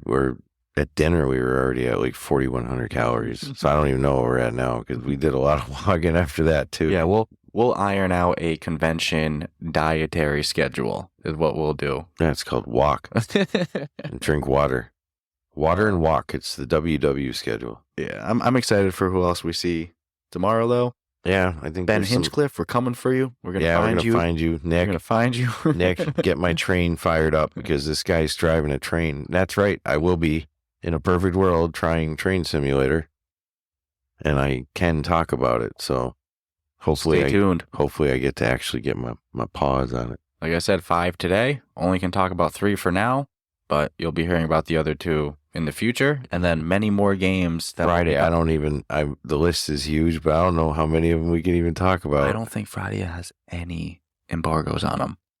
Really? I think that there's only one other one in the whole rest of the time that has an embargo. Okay. I'm cool with that. I have no problem. Which I'm actually glad we got our embargo stuff done. Yeah. Day one, that's the way to go, right? So I don't care about waiting to talk. I'm just sad I'm not posting this video that Tribe took. It's so freaking funny. I even thought we could blur out the background, but it's too obvious of the logos and the color scheme. And although it was advertised, I mean, it's no secret. But we're gonna honor NDA. So September 13th. Sorry, September 13th, we'll drop a little clip. A short little 12, 15 seconder. You guys are going to be like, you guys could have posted that whenever, too. And no, we couldn't. Though. Yeah. No. It was funny, though. It's a funny video. It is. It's just, it's funny maybe because it's fucking 1 a.m. now. Yeah, we got to wrap this baby up. 1 a.m. and everything's kind of funny now. Stay tuned for part 2. See the mall lights? Those are funny. Stay tuned for part 3 and part 4 coming at you soon. Ciao, ciao. Adios. And we are here with our day 3 wrap up, technically day 2 of actually being at Gamescom, but it's our 3rd recording session, doing some wrapping up as well. We combined 2 days into 1 recording, so technically this is the end of our 4th night, but it's our 3rd recording session. I know it's like days and nights when you're like staying. Been here 5 days in our 3rd night of recording. That's how it feels like when I'm describing the second day of Gamescom. I almost called it PAX. You take every PAX together, and it's probably maybe 1 Gamescom. As a full disclaimer, it's about 11:42 p.m. after a extremely long day in Germany. So we might be a little tired. Maybe we've had a few, what I like to call gin and tonies. Gin and tonies. Couple GTs, you know what I'm saying? GTs on the house and everything like that. But we had a great day at Gamescom today, trying a bunch of games, as always, with a whole bunch more tomorrow. Tomorrow is like our loaded ass day. Think of what we can say about what we played or not played. Well, right off the top, so there's 3 technically we can't talk about today. Yeah. In September, we can do a little more talking. I guess. Yeah. And then we also did Combat Waffle Studios 2 games that they were displaying today, which was both Grim and Silent North. Yep. Which it was great to go into Silent North. A game that's still, they're the gameplay loop is there. The concept of what it is there. Mm-hmm. There's not the full game finished yet with story and characters and everything all fleshed out and finished and ready to go. It's definitely in an earlier stage than Grim, but still so much fun. I had a blast running around, popping zombies in the head, and then Grim.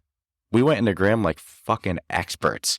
It was hilarious. Yeah, while I was playing, I heard you giving the next person like some advice. Mm-hmm. Because they were going to play at the same time as me, which would have been cool if we could have done that, because we know what we would have done. We would have met up. Right at the dome, and then boom, boom, boom. Dude, they're playing together.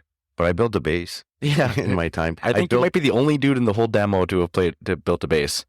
I think I was told that we were probably the only two that already had a good handle how to do it, so we didn't need no instruction. But the bear fucking killed me. He killed you in the end. That was the moment you took off the headset when it was all said and done. I had built a base and threw a stone base and left the door open because people are going to test. And I put the sleeping bag down. I got the freaking tool cabinet set with enough supplies for 2 days. And I also knew it's Thursday, so there's a wipe coming. So yeah, and I think we, like I said, might have been the only people that built a base.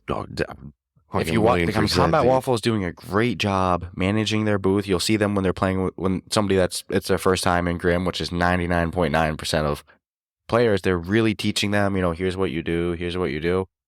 They put us in and they were like, oh shit, you guys are the best demo people ever. We don't need to. Don't say nothing. We just start doing it. At one point while I was just chipping away at a tree, I heard somebody go, yeah, they're playtesters. So we played some great games. Some we can talk about, but, you've heard us talk about them. 90% we can't. Yeah. It will.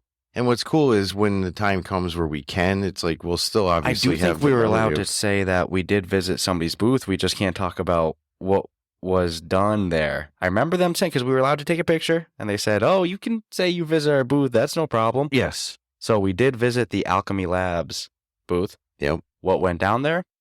Yeah, who knows? It was behind closed. You don't need to know. It was between. And what was cool with their setup is they had like a reception area outside, and their whole play area or meeting area was private. Enclosed. Oh yeah, 100%. You're not seeing nothing going on in there. And then we got to have a great chat with the CE Owl, Andrew, who we got to have him on the podcast for an interview. He might be one of the best minds in VR. He's got a great perspective on. Mm-hmm. Doesn't mean he's right about everything. Who is? Nobody is. His perspective on the industry and what I think he believes people want it's pretty good, man. And here's the thing. You can agree with him.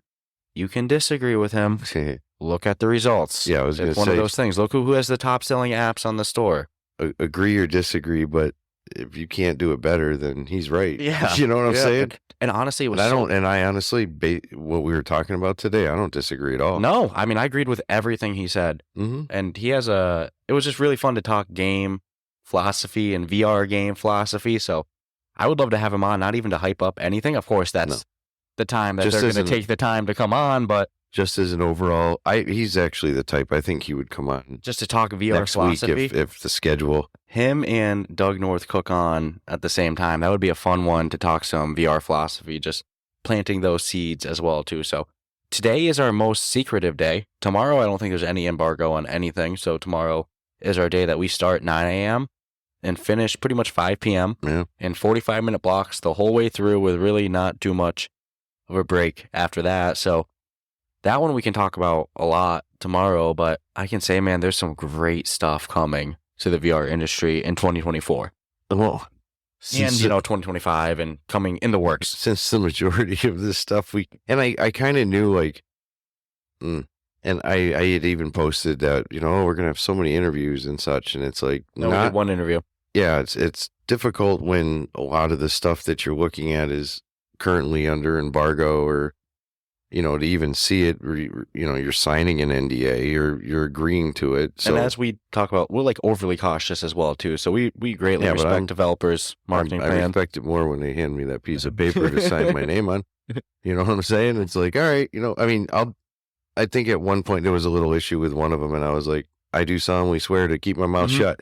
Just to be funny, but we're good with it anyways. No, So I just misunderstood never being in this situation before, that it wasn't going to be the free-flowing interview situation, I thought. Well, especially with how booked our schedule was, right? Yeah, even if it wasn't, it's like, what are we going to... the reason why people are here today can't necessarily be discussed. So it would have just been just a normal... As the exception to that, though, we were able to film this next episode of Tabor Radio live. Yeah. Not live. Not like a stream live to YouTube, but we streamed it. How about this? It was filmed in front of a live audience. Correct. Yeah, that's true. We recorded it in front of everyone. That was really cool. There was a good amount of people there. You can't believe how long it took us in the process of planning the next episode of Tabor Radio to be like, we're all going to be together.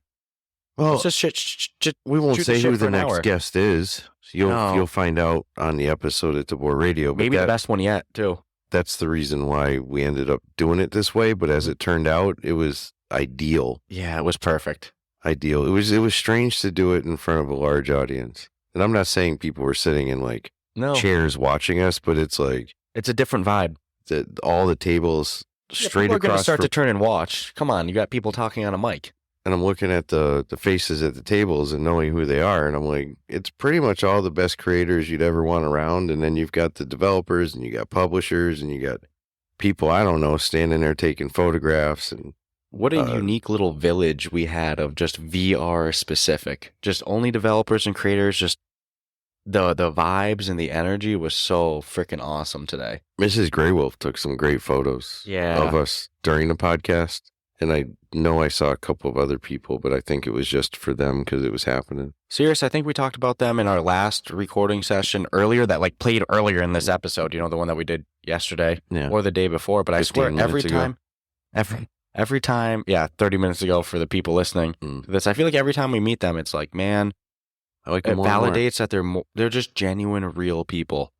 The more that you're in this, the more that you talk to so many different developers, so many different creators. Look, 90% are amazing and here for the industry, but you really find out, who the real ones are. And the Grey Wolves, they're as real as it gets with that stuff.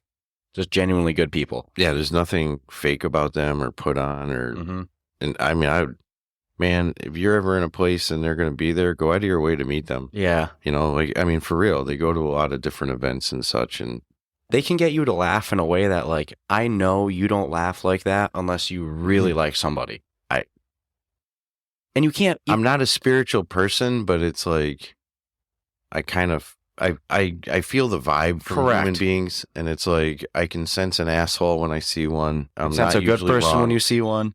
And a good person, and then there's these exceptions where, like, I feel an odd connection to someone that I've just met and can't really put my finger on it. And one could argue like, hey man, that's reincarnation. And that's almost why I say, like, they're not just good people, they're good souls. Yeah. It's like somewhere another life the paths have crossed, because there's no way I should be that especially me. I'm not always the most like not welcoming, that's the wrong word, but like so quick to get close with somebody. Oh yeah. I don't same with me. It's like I don't necessarily need that in my life, but when you just I'm sure everybody knows what I'm talking about, I hope, but it's like you sense it. It's just like the sense of knowing bad shit's going down. You're born with these instincts, but both of them are just, I don't know, man, there's something special about them. So I'm grateful that like they're in this industry. And we get to see them, and we'll see them at Connect, I'm assuming. If things work out, we'll see them next year too. So, and we had a fingers crossed, whole plethora of great photos we took today. We took one with Jim Squires. We took one with Mava. We got Ace from Beyond Frames. Jim is fucking awesome. Jim's as good as it gets. He's just like a genuinely good person. Yeah, I have this feeling, even upset, he's still like, no disrespect to Jim, I'd probably laugh a little, because even if he was mad, I can't imagine him mad. I can imagine that's what him I'm saying. It's like he'd be mad with a little sense of like joy. There'd be like there'd be jokes in his anger. You know what I mean? I would think. Yeah, it's just how I perceive him. I've seen him in some stressful situations, and he's too, always just joking. Yeah. If anything, that's when he makes his funniest jokes to me. You put him under a little stress, a little pressure, all of a sudden the guy's got the funniest fucking humor you can have. And Jim's always a funny dude. It's just how he handles stressful situations. You can see he's just a chill dude. I'm glad we met him in Sweden. No, we met him in Boston 2 years ago. Yes, that's I'm so excited that was actually our first introduction when he was working for Resolution Games, and then we got to cross paths again in Stockholm. Yeah, man. Because again, it's like I don't believe in coincidences and the good people. Like you cross their paths amongst the same people. You know what I mean? You might not know. So, and then Maiva, dude, she's the one that really strong-armed this all to be a thing. Everybody, I hope people can hear that. That's the German police going by. Ambulams. Again, there's the top 1% in every industry, and doesn't, it's no disrespect to everyone else because someone's got to be the best. And, dude, look at even Ace. Come on, man. Ace is a badass. When we talked to him today, we had never gotten the most time to talk with Ace in person before this weekend. Didn't matter. It was like we had talked to him 100 times. Yeah. And beyond, Fast Travel Games. Yeah, Patrick from Fast Travel Games we talked to. He's a cool human being, too. There's so many, genuine, and that's the word I think I could use the most is genuine. We got to talk more with the dance reality people from the salsa dancing booth. The instructors. They're my dance teachers, bro. Yeah, they're good people. That's why I went up to him and was like, can I get a picture with my dance teachers, please? Got to see Robin Mulder again. Like I said, we've seen Robin every day. Did the live, in person to Boar Radio episode. Got to meet Anna Ribeiro in person from Pixel Ripped, who we had an awesome interview with her. She's from really Brazil. Good interview. Yeah. We got to talk with some other developers that we've interviewed before, like Wei, who was with Quantar at that time, just a bunch of really cool people. We got to see the B Haptics crew. Dude, it's fucking cool. Grata, man, we saw underdogs, man. I got underdog t-shirt, man. I tried to message Dave on Twitter today, and I couldn't find how to send him a message. He must have had a setting on his profile that you can't message him, or he just doesn't want to hear from me, right? Couldn't find him on LinkedIn. You, bro. So I was like, all right, I'm going full rogue with this, and I go Twitter status, like my goal today, find, then I tag him responsible orc on we Twitter. Did. We found Dave. He showed up tonight for a little gathering and hung out and brought his crew with him. Great people too. Yeah, man. Cool dudes. Everybody I have met or talked to and I'm not going to lie, there's people who we've had people when we leave the XR booth coming up to us pitching their games to us. Like we can do anything about it. Let me reach in my pocket and make this happen for you. You want €5? I got a magic flesh genie. You need to rub it through. No, I'm just playing it late. Sorry. So it's been surreal, and I'm starting to get over the imposter syndrome.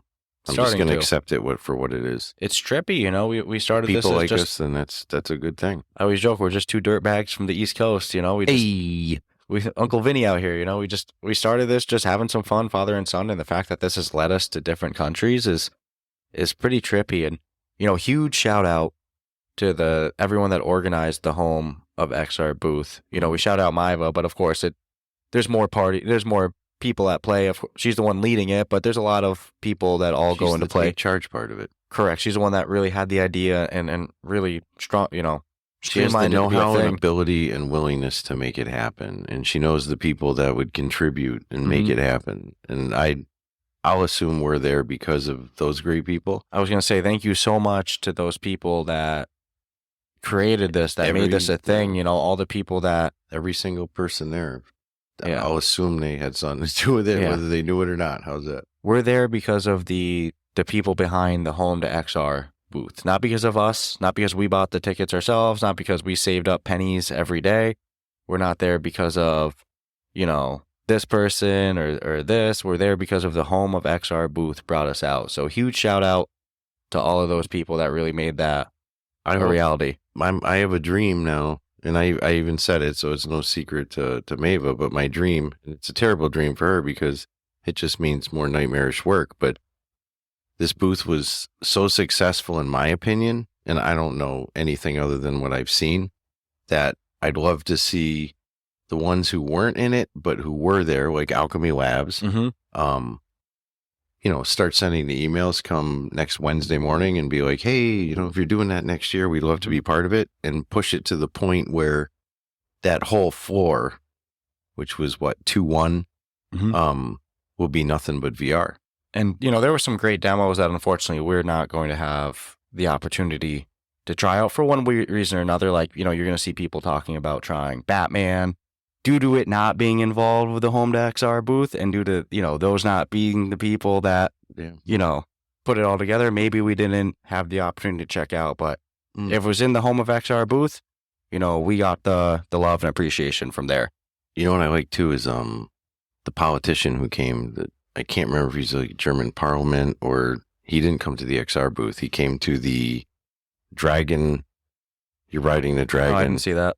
Yeah, he was in the building and had really nice things to say about his experience on it. That's awesome. Yep, that's awesome. It was not in the XR, but this is a totally different. But it was the 4D movement. You're on like a bike, but you're really flying on a dragon, riding it and stuff like that. So his comments were basically like he liked the direction of where this is going and can see why it is what it is. Mm-hmm. No, so great stuff today. One of the German developers told me that because he got to see it go down and was all excited because it's like someone from his country doing it in the country that's hosting Gamescom. It's even better. Yeah. So wicked cool stuff. Had a blast though at Gamescom.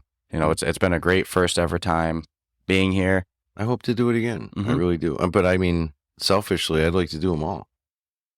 If there was a will and a way, I would. AWE, GDC, Gamescom, all the PAXs. I mean, geez. Yeah. No, we're kind of part of the industry. Whether people like it or not, we're here, baby. We ain't going nowhere. Going nowhere. Bunch of East Coast dirtbags stinking up the place. We're here. We ain't going nowhere. I smell good. I smell like New York. No, that New York smells like piss. Well, Well, the city anyway. I know how to use the bathroom. No, so again, sorry we don't have a whole bunch to go in depth with of each individual experience that we played today, but that was the thing I didn't expect. I thought we were going to be like, oh, we 50, tried 50. this and tried this and tried this, but and tomorrow looks clean. Unless tomorrow looks comes clean, up. then that's going to be a good amount of a good 10 different things we can talk about. Mm-hmm. Tomorrow's going to be a rush to fit it all in before we got to go to bed early for our flight. We're leaving like 7 a.m. I heard the feedback on people who came and played Train Sim. Ooh, we didn't get to try that one yet. No, yet it's happening. We didn't get to try that one yet. It's just been so busy with We've been told it is definitely happening, but the feedback Train was Sim VR. Nick said there were a lot of like some Germans are really into trains, so they tried it and they were like just loving it. That's awesome. And this is like early. This is not anything that anybody would ever put on and be like, oh, this looks refined. We gotta get Nick on. We talked with Nick from that cool. studio. He's close with Ben Hinchcliffe, who we talked to from Dig VR. With Ben, dude. Ben is one of the coolest awesome. dudes. But now think this: who isn't cool? I was gonna say I don't want to start naming off all the cool devs that we saw. Like I said, they're all cool, but like Ben Hinchcliffe, Robin Mulder, Scott, Surge, Rapper, dude, Surge from CM Games. Pat. He's Pat from the publishing wing of Memoreum and Miracle Pool. Yeah. Miracle Pool, another cool dude. And how good is Memoreum too? I'm not usually a horror fan. No, that's why I was shocked when like we talked about it a little bit at the earlier. I told you to go first, but I didn't really know it was like a horror thing, and I mean, obviously the graphics should have given that away. But I kind of see why it wasn't like too much, because it was more like it's really good, more like alienish, gory horror than like atmospheric horror. Which atmospheric horror fucks with me so much more. Flock of the Low Gods. Yeah, or even Into the Radius by myself with trees in the air and just feeling like a bad acid trip. But speaking of Into the Radius, you mentioned Surge, dude. He's just a genuinely cool and good dude. Yeah. So I mean, everybody we've met is cool. Mm-hmm. All the creators. I won't take anything away, but none of the creators or none of the developers we've met have been anything short of just absolutely amazing. Yeah. So I have nothing bad to say about any of the developers, any of the other creators. It's chances are if you're putting in that kind of work into this niche, into this industry, it's for the love of the game. You know what I mean? Or you're really like to gamble. Look at somebody like Ben. You don't leave, 12, 13 years at Rockstar with tattoos of the games on your leg, if nothing else than for the love of the game. He's got a tattoo of a game that's not even out yet. It's for the love of the game, man. And for him to drop all of that to come to VR because he fell in love with it, there's no doubt in my mind that he is here because he wants VR to be as big as possible. I'm convinced that And the more I talk to the devs, the more I even call the guy. Some guy came up to me outside and just started, oh, VR. He works for a AAA studio, but he's done VR games on the side. And I'm like, it amazes me that like you're in this set situation with a AAA studio and you're wanting to take these outside risks with a medium that's not technically proven. There's no win it formula. There's no, things you think would be good might not be, and things that shouldn't be are. And I'm like, I believe it's the challenge that I see a lot in these people, that they can produce good products, but the challenge might not be there anymore. So they go to a harder medium that's unproven, where you have to really earn it. And something as simple as, oh no, I released my game next to something that was big that I didn't know that was coming, and now I'm kind of destroyed. But they're willing to take that chance. They're willing to put in the extra effort and work. It's like, to me, they're the ultimate risk takers. So they probably don't go to casinos and gamble, but they're gambling on their future, on like, for what? When you could just ride out a sure thing. It's like, you have to want that challenge. Dude. Yeah. That's a crazy thing to walk away from.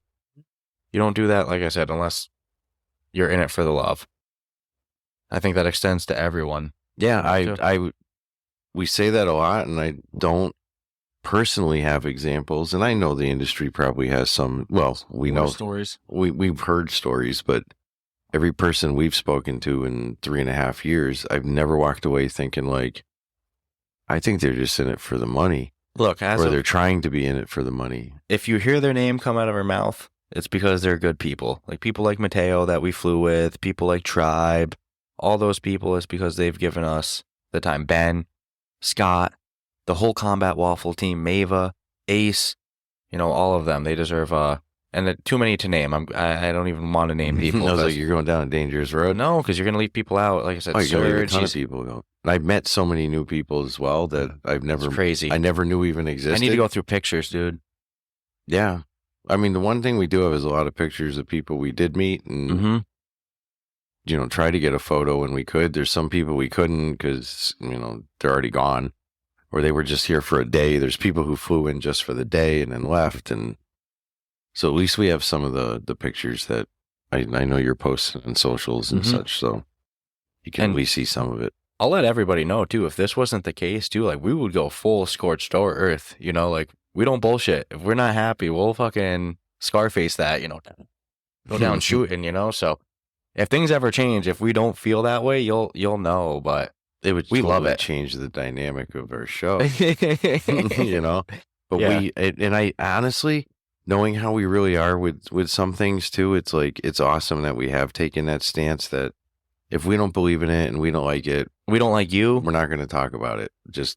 We just won't mention it. But if you're a decent human being and you're making a good product and you genuinely care about the VR space, XR space, MR space, I love how there's like so many different variations for one thing. Then yeah, we're going to talk about it, and we're going to want to talk to you, and where you could easily just look for those like scummy type people and then just go on the opposite path. But I mean, we have it in us if we really want, but not our gig. No, but great stuff Having today. Too much fun. Great stuff. Like I said, not a whole bunch of games to talk about tonight, but someday. For anyone wondering, we had a great day at Gamescom. It was really cool. We were already comfortable. We already knew where the booth was. We went in there like experts. Went in there, ordered a cappuccino first thing at the bar. I mean, for sport, you can go Gamescom.com and look at the exhibitors and try to kind of fill in your own blanks of what they may or may not be doing. We can't say anything at the moment, but just for giggles, if you want to throw a shot at it, then that's an easy way to do it. It's not like it's any secret who's there. Like, ooh, what's all that? It's not like we'll tell you if you're right or wrong either way, too. Yeah. So have fun. You can say anything. It won't matter. But there's some crazy cool stuff there. Yeah. So huge thank you to everybody that supported us, all of our listeners, all of these developers that show us the respect, all of the people in the industry like Maiva, Scott, Ace, all of them. There's so many great people. I can't name them all, but if there's anything this trip has confirmed with me, it's that the VR space is freaking awesome. Oh yeah, and also confirm it's look, the booth that mega, I call it the mega booth, but it's like the XR The home of XR is what they Home call of it. But XR. they've called it the home of XR mega booth. Yeah, mega booth is what I like to call it. But I keep saying anytime somebody looks at it, and there's a lot of people, I mean, you can't just walk in it. And I'm like, look. I'd want to go in there. I'm like, yeah, dude. It'd be like standing outside the fence at Disneyland going, why is that person get to go reality? But it makes a statement. It makes a huge statement. It shows a unity of developers, powerful developers. Creators. Industry people. Yeah, but to me, the creators come as the secondary, not the first, really. It's like, those are the people that are like, because creators should get along, but let's be honest, businesses. We talk about this all the time. Without the developers, there's no Ruff Talk VR. They're number one. Yeah. So, but it's like, for them to all come together as like one piece of a giant puzzle and go, here we are, and we're all standing next to each other in unity. It's like, will this be the same way a decade from now? Probably not. There's a reason why you're never going to see Microsoft and Sony and Nintendo all share a booth together. And then you could only imagine just even the ability of whose name would be first. How big is your font going to be? So a statement was made this year that it's going to be hard to beat, man. And again, it's beyond, you have all those developers there, but then there's a bunch of developers coming by that don't have booths there, just coming to check it out. You have all these different creators there. You have all these people that work, maybe non-development roles in the industry, and there's no drama. There's no beefing with each other. No, I haven't even heard him. The loudest voice I heard is people laughing. The loudest voice I've heard is my own. Right? But yeah, everyone's laughing, smiling. Just having a good time. So I've seen no pusses on faces anywhere. Again, thank you so much to the people behind the Home to XR booth that managed to get our East Coast dirtbag asses out here. And hopefully it can be another thing again next year. Yeah, I'll go wherever someone wants me to. Yeah. Honest to God. And I'm just blessed that we've had the opportunity. So with that said, we have one more night of wrap-up tomorrow night, and then we're, unfortunately, it's kind of sad. It went by so quick, it feels. We're headed back to Massachusetts from there. Yeah. Headed back to the East Coast. We're getting up early Saturday. Yeah. I don't want to go right now. No. I honestly, I guess I wish we were staying a couple more days, even though it's like the B2B side of it isn't, that's where it's at for us. No, what you wish is that the B2B side was a couple days longer too. Yeah. It's not, I get what you're saying. Because I don't want to be here while that's gone. There's a million fucking people that are going to be standing in line tomorrow. It's like, there's a lot. Mm-hmm. You could even see it today. Yeah. Oh, yeah. It's about to get intense. Dude, it was easily 2,000 people standing at one gate. I'm like, why aren't they going in? It's like, oh, they're all waiting to go in one at a time. Oh, no, man. We're going to be there for hours. Yeah, Gamescom is a different beast. We have a secret entrance we can go in. So we had Gamescom this month, MetaQuest Connect or MetaConnect next month. Man, hopefully 2025. We started this year with the creator program, being invited into that. And then it's just been surprise after surprise the whole way through since then. So, yeah. Again, it's nothing without our listeners, though. They're the ones that really, they make us something, and all the developers that support us and all the industry people behind us, can't thank you all enough for making this show really what it is. So you want to wrap up for the night on that, and then we'll do one more wrap up from there? Yeah, man. Anything else you want to squeeze in before day 3's wrap up? No. Well, day 2. I guess I just feel bad that I was hoping in my convoluted head. It's like, now knowing how it really is, I won't be posting next year like, look forward to all the interviews. But with that, we're working on maybe we can figure something out. Yep. We'll leave it at that. And we are back with our final day wrap up. The final one, baby. Yeah. And we made an executive decision to the last night, instead of recording it in the Airbnb for the last night, get some early rest, pack up everything, and we're like, we'll do the last day wrap up when we get back home. So you'll notice some mic difference if you're watching on video. Oh, you mean quality? Yeah. These mics are definitely better than our travel mics, which really aren't bad, but I do miss our at-home setup for sure. Yeah. These are our comfort animals, right? So we're back. We're in studio. And dude, we had a blast. Great trip there. Great trip back. We're wrapping up the last day, but it's been a day in between the recordings. We might repeat some stuff that maybe we talked about on the day 1 part of the day 2 part. Hey, we'll do our best. Hey, whatever happens, happens. It was a nice jam-packed week of legit some of the best shit I've ever seen in my life, man. And to be part of that. So yeah, we might repeat ourselves. I already warned Tracy. I'm like, you're going to hear me say stuff a lot, and it, just deal with it, because you know how frustrating it is. Someone's like, you already it's exciting. It was a lot, especially on that last day. We played, I mean, that was our busiest day of playing games, right? Yeah, it was a pretty stacked agenda. Again, there's some we can't talk about, but I mean, like one that you actually loved, and I was so glad to see you do it. Somebody even asked if you were a professional trombonist after playing it. You got to try it. Well, we both did, but I was like, you got to go in first, because this is more up your alley. Trombone Champ VR, coming from Flat to VR Studios. Yeah, I like the sounds of it, because they're not going for that like cleanest to the in tune sound, even though it's the right note. But it's cool. We know I'm biased, so you love yourself some rhythm games. I do love me some rhythm games, but that one, and I just saw it is pre-orderable on the official store. And it's not even just, that's actually really cool. It made its appearance on the MetaQuest. You can wishlist it today. And, it's not just that you love them. You also get competitive. It was quite funny. You were watching other people play after for their first time to see if they did better than you. And I don't think I saw anybody really, really pass your initial score. No, and if they had a competition, I would have been there. Like, just for sport. Yeah. Can't help myself. And neither of us played the flat screen version. So this was kind of like a new thing for both of us, which was actually kind of cool because we loved it. It wasn't like we needed to play that flat screen version first. Rhythm games on flat screen are not my jam at all. Yeah. I've played a few, and I just don't like using stick control for rhythm games or button push. I was going to say Dance Dance Revolution wasn't bad, and same with Rock Band, but that's because of, accessories. Yeah, I'm not using my controller. Correct. I have a guitar in my hand or a drum set in front of me, and this was not the case. I had the trombone in my paws. But that's a fun one. I'd recommend, for the price especially, just pre-order it and you won't be disappointed. Yeah, I'm excited for that one. And then we got to try out a whole bunch of other things. Like I said, a couple others NDA'd still, but there was some really cool stuff like Ember Souls coming out from Virtual Age, the developers of Guardians Frontline. Talk about a different game than Guardians. This one is like a kind of a Prince of Persia Assassin's Creed one. We even got to take a nice little selfie with them after, with you wearing a cape and holding a mock sword from the game. Yeah, there are actually quite a few studios that have done complete, even they weren't set up, but Mindway, we spoke to that developer. His new project, it couldn't be more opposite of his current project. No, it'll shoot you to Mindway after you're done with it.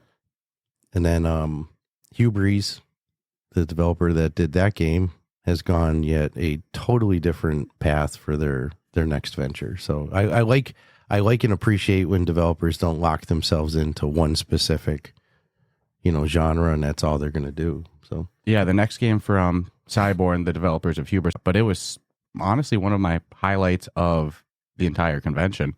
The salsa one was definitely a cool experience. Yeah. And then we talked to the Cortorpia studio peeps, not recorded, just had a nice little sit down discussion with them, got to know them a little bit, because we had previously enjoyed Escaping Wonderland, coming out from Cortorpia Studios and Beyond Frames Entertainment, kind of a follow-up to Down the Rabbit Hole.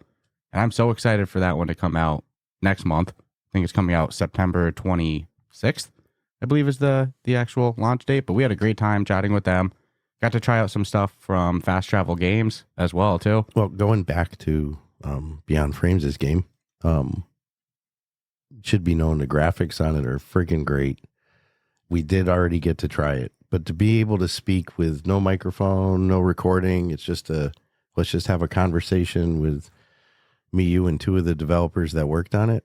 That was a rare treat. Yeah. Because that, in a locked room too, that does not usually happen. And I think we do got to get them on the podcast now, but I'm glad that now we've spoken to them. Now we kind of know them a little bit. I think the interview, when we do a sit down interview with them, is going to be even better because of that. Now, if you want to go, I just wanted to know. Well, no, I didn't want to have to keep jumping back to. I get it. Well, actually, just to harp on it a little bit longer, I love that there was kind of two diorama style games on display out of like a total of 20 games. Two of them were these kind of top down isometric, one being Wall Wonder, Cyborg's next game. And the name of the next game from Cyborg as well, it's Wall Town Wonders. It's like a mixed reality game where you build a town in your walls, your floor, and in your living room, really. It was mad cool. Yeah. I wanted that one today, you know? As soon as we played it, I was like, I want to keep doing this. I'm not going to lie. Everything I played, if I could have left with the Keys game for everything? for it, Yeah. Playable in full that day, I would have definitely. I don't think that we played a game that I didn't care for or anything like that. we got a really nice parting gift from that developer as well. Cyborg? Yep. In Yeah. the form of We had a disc sorry, I'll let you. No, go ahead. I was gonna say we got a disc version of Hubris on the PSVR 2, which now we might have to get. I'm I'll going to pause save that. it as a collectible. Yeah. At the moment, I'll save it as a collectible. If for some reason my path ever crosses one and it's like someone's, going bankrupt or something, I'll grab it. But We got to try PSVR 2s, unfortunately weren't the most blown away by any means. no, I'd like to know what aftermarket things you might be able to do to make the experience better. But I had a struggle finding the sweet spot, but then was it Skiva who said, I can't remember who said how you have to wear the headset technically. I don't know if it was Skiva or maybe even Scott. I think it was Scott. Scott, yeah. Said, you really have to slide the head strap all the way down, I think To he the said. back of your head. Which yeah. definitely I wasn't doing. No, I put it on like I would my normal headset. But I really did struggle to find that like perfect spot. Mm-hmm. But it was neat to try it. I can say That now we have. firsthand whether I really liked it or not and how I'd rate it against the Quest 3. But I'll stick with the 3. Mm-hmm. But we got a nice PSVR 2 disc version Stepped on of the Hubris. wire a few times too. Yeah, I didn't have that issue, luckily. But I was like, I knew there were TVs around me, so I was so like, keep my feet exactly where they are. But no, Walltown Wonders is a blast. I can't wait for that. And, it's kind of top-down diorama-y, little figures, little wall peoples. And then Again, great graphics. I love that style because when you're doing those miniatures like that, they just look so freaking tight. And then Escaping Wonderland is also top-down diorama, little character that you're moving around and interacting with. So both of those With some amazing. sweet puzzles to be conquered. Yeah. As well as story. I love myself some good puzzles. And like I said, Ember Souls, the Prince of Persia, E1, that one was so much fun yesterday. So we played. Had End Dreams. Had a couple of games going on. And Dreams had a couple games. Then what else did we try yesterday? Bootstrap Island. Oh baby. my goodness. Bootstrap And- Island was great. And Which is out now. unbeknownst to me, but they also gave us a nice parting gift in the form of keys to the game. Yeah, that's And awesome. I'm not going to lie, PC VR only. If that ever makes it to Quest, it might not work. Well, I think that they would have to fundamentally change the way Redo the gameplay yeah. works because But it looks so good, dude. because you look at something like looking at the water in the sun in the water bottle to see how much water you have in the bottle. That's going to be really hard to do on the Quest. And Going so, under the water, yeah, so- slapping the boards on the water, and I screwed around with just ambient stuff because I was truly blown away. I killed animals when they came at me in the fire. Yeah. I got 2 kills. I was And quite then, happy with that. And in fairness, we should say they did have a special build just for the event. So the struggle was not nearly as hard as it would be playing just from day one. So we were a little spoiled to the amount of resources available and such. But It was Combat Waffle crushed it. as Yeah, well. Combat Waffle showing off both Grim and Silent North. Yeah. I think we talked about that the other day. Yeah. Another thing we talked about with them is how epic the upcoming Tabor Radio sit-down interview episode we did was. Definitely, I think, the best episode of Tabor Radio yet. Yeah, well, just because of the amount of people, I won't ruin it. I'll just say it's definitely a must watch. I also don't fully remember what we did and didn't already say. I'll be honest. That's also why I'm cutting it. I think we were pretty vague. No, we did mention some peeps, but I'll when that comes out, that's going to be a rare treat because to get all those people in the same place just doesn't usually happen. And then we tried Action Hero from Fast Travel Games. Love it. That's so fun much as hell. fun. I never really played too much Super Hot and Pistol Whip and stuff like that. I didn't spend hours and hours into it, so I was not too good at this game, but it was so much fun. The Super Hot I've played before. I mean, I played the other one as well. Not really as much of, and I can't believe I'm going to say it because everyone always says it's like the greatest game ever. It's just not my jam. But this I had a lot of freaking fun with. Yeah, it was really good aesthetic. I love the whole, like, you're in a movie and it's like a direct. So it makes sense why you're doing retakes and stuff, right? And well, yeah, 'cause you die. Yeah. Well, but no, it's just the director cut, retake. There was an error with the cutscene. Cutscene. Not cutscene with that take. You mean you got killed? But I can see a lot of potential with that one, with like people clipping. It's like, endless. Endless, dude. Even if you beat it, once you get good at it, then I already know myself. I'm gonna want to make it the most badass action scene I can, right? So punch the guy in the knee, catch the gun, shoot him in the head. But it's just it was fun, great stuff. And then again, endless possibilities with that with movies, because look at how many movies are out there, and they can pretty much do any one of them. And then we also tried Band Space. Well, we had previously played Band Space. But, now it's being republished by Fast Travel Games, so that's always cool. So it was cool that Fast Travel was there with their publishing wing, with a game that they're publishing, and then their in-house. Wing. Yeah. And it was so, honestly, as great as all the games were, like we said, Walltown Wonders, Escaping Wonderland, Memorium, which we talked about the other day from 2070 Games, Last Stand from Soul Assembly, Trombone Champ. What was the one that we played first? The first one that we played when we got there was Last Stand. That's what I thought. That was damn good. The mixed reality PvP doesn't even take a lot of space. And you know what was cool about the action one we did? You played a totally different style than I played, and that's the beauty of this game. You can play theoretically kind of standing still. That's how you were playing, more like standing still, right? Yeah, or you can run all over your play space and sweat balls like I was. It's just totally up to how you want to play it. At one point, was I on the ground? Yes. Well, you were squatting. Yeah. Pretty good. I was tempted to go into a full army crawl. You kind of have to go down, but again, you play your own play style, and you're not forced into like, oh no, I'm going to have to run all around. And Last Stand, man, that was so good. A mixed reality PvP shooter.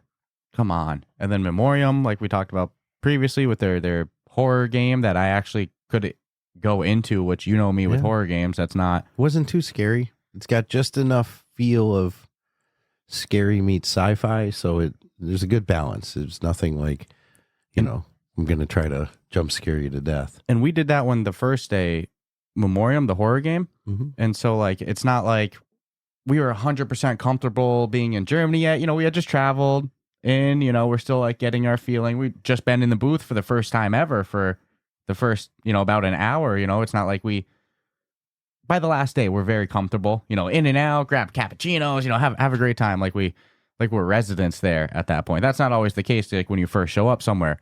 So I'm like, I really have to play a horror game in front of people. I'm going to look like such a wuss when I scream and take off this headset. But no, I was able to do it. So that's a good thing. I was like, dude, I have people around me. They're going to watch me freak the fuck out.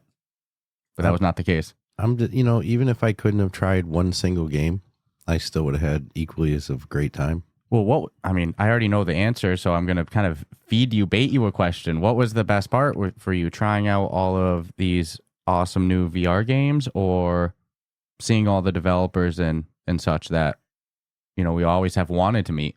The people.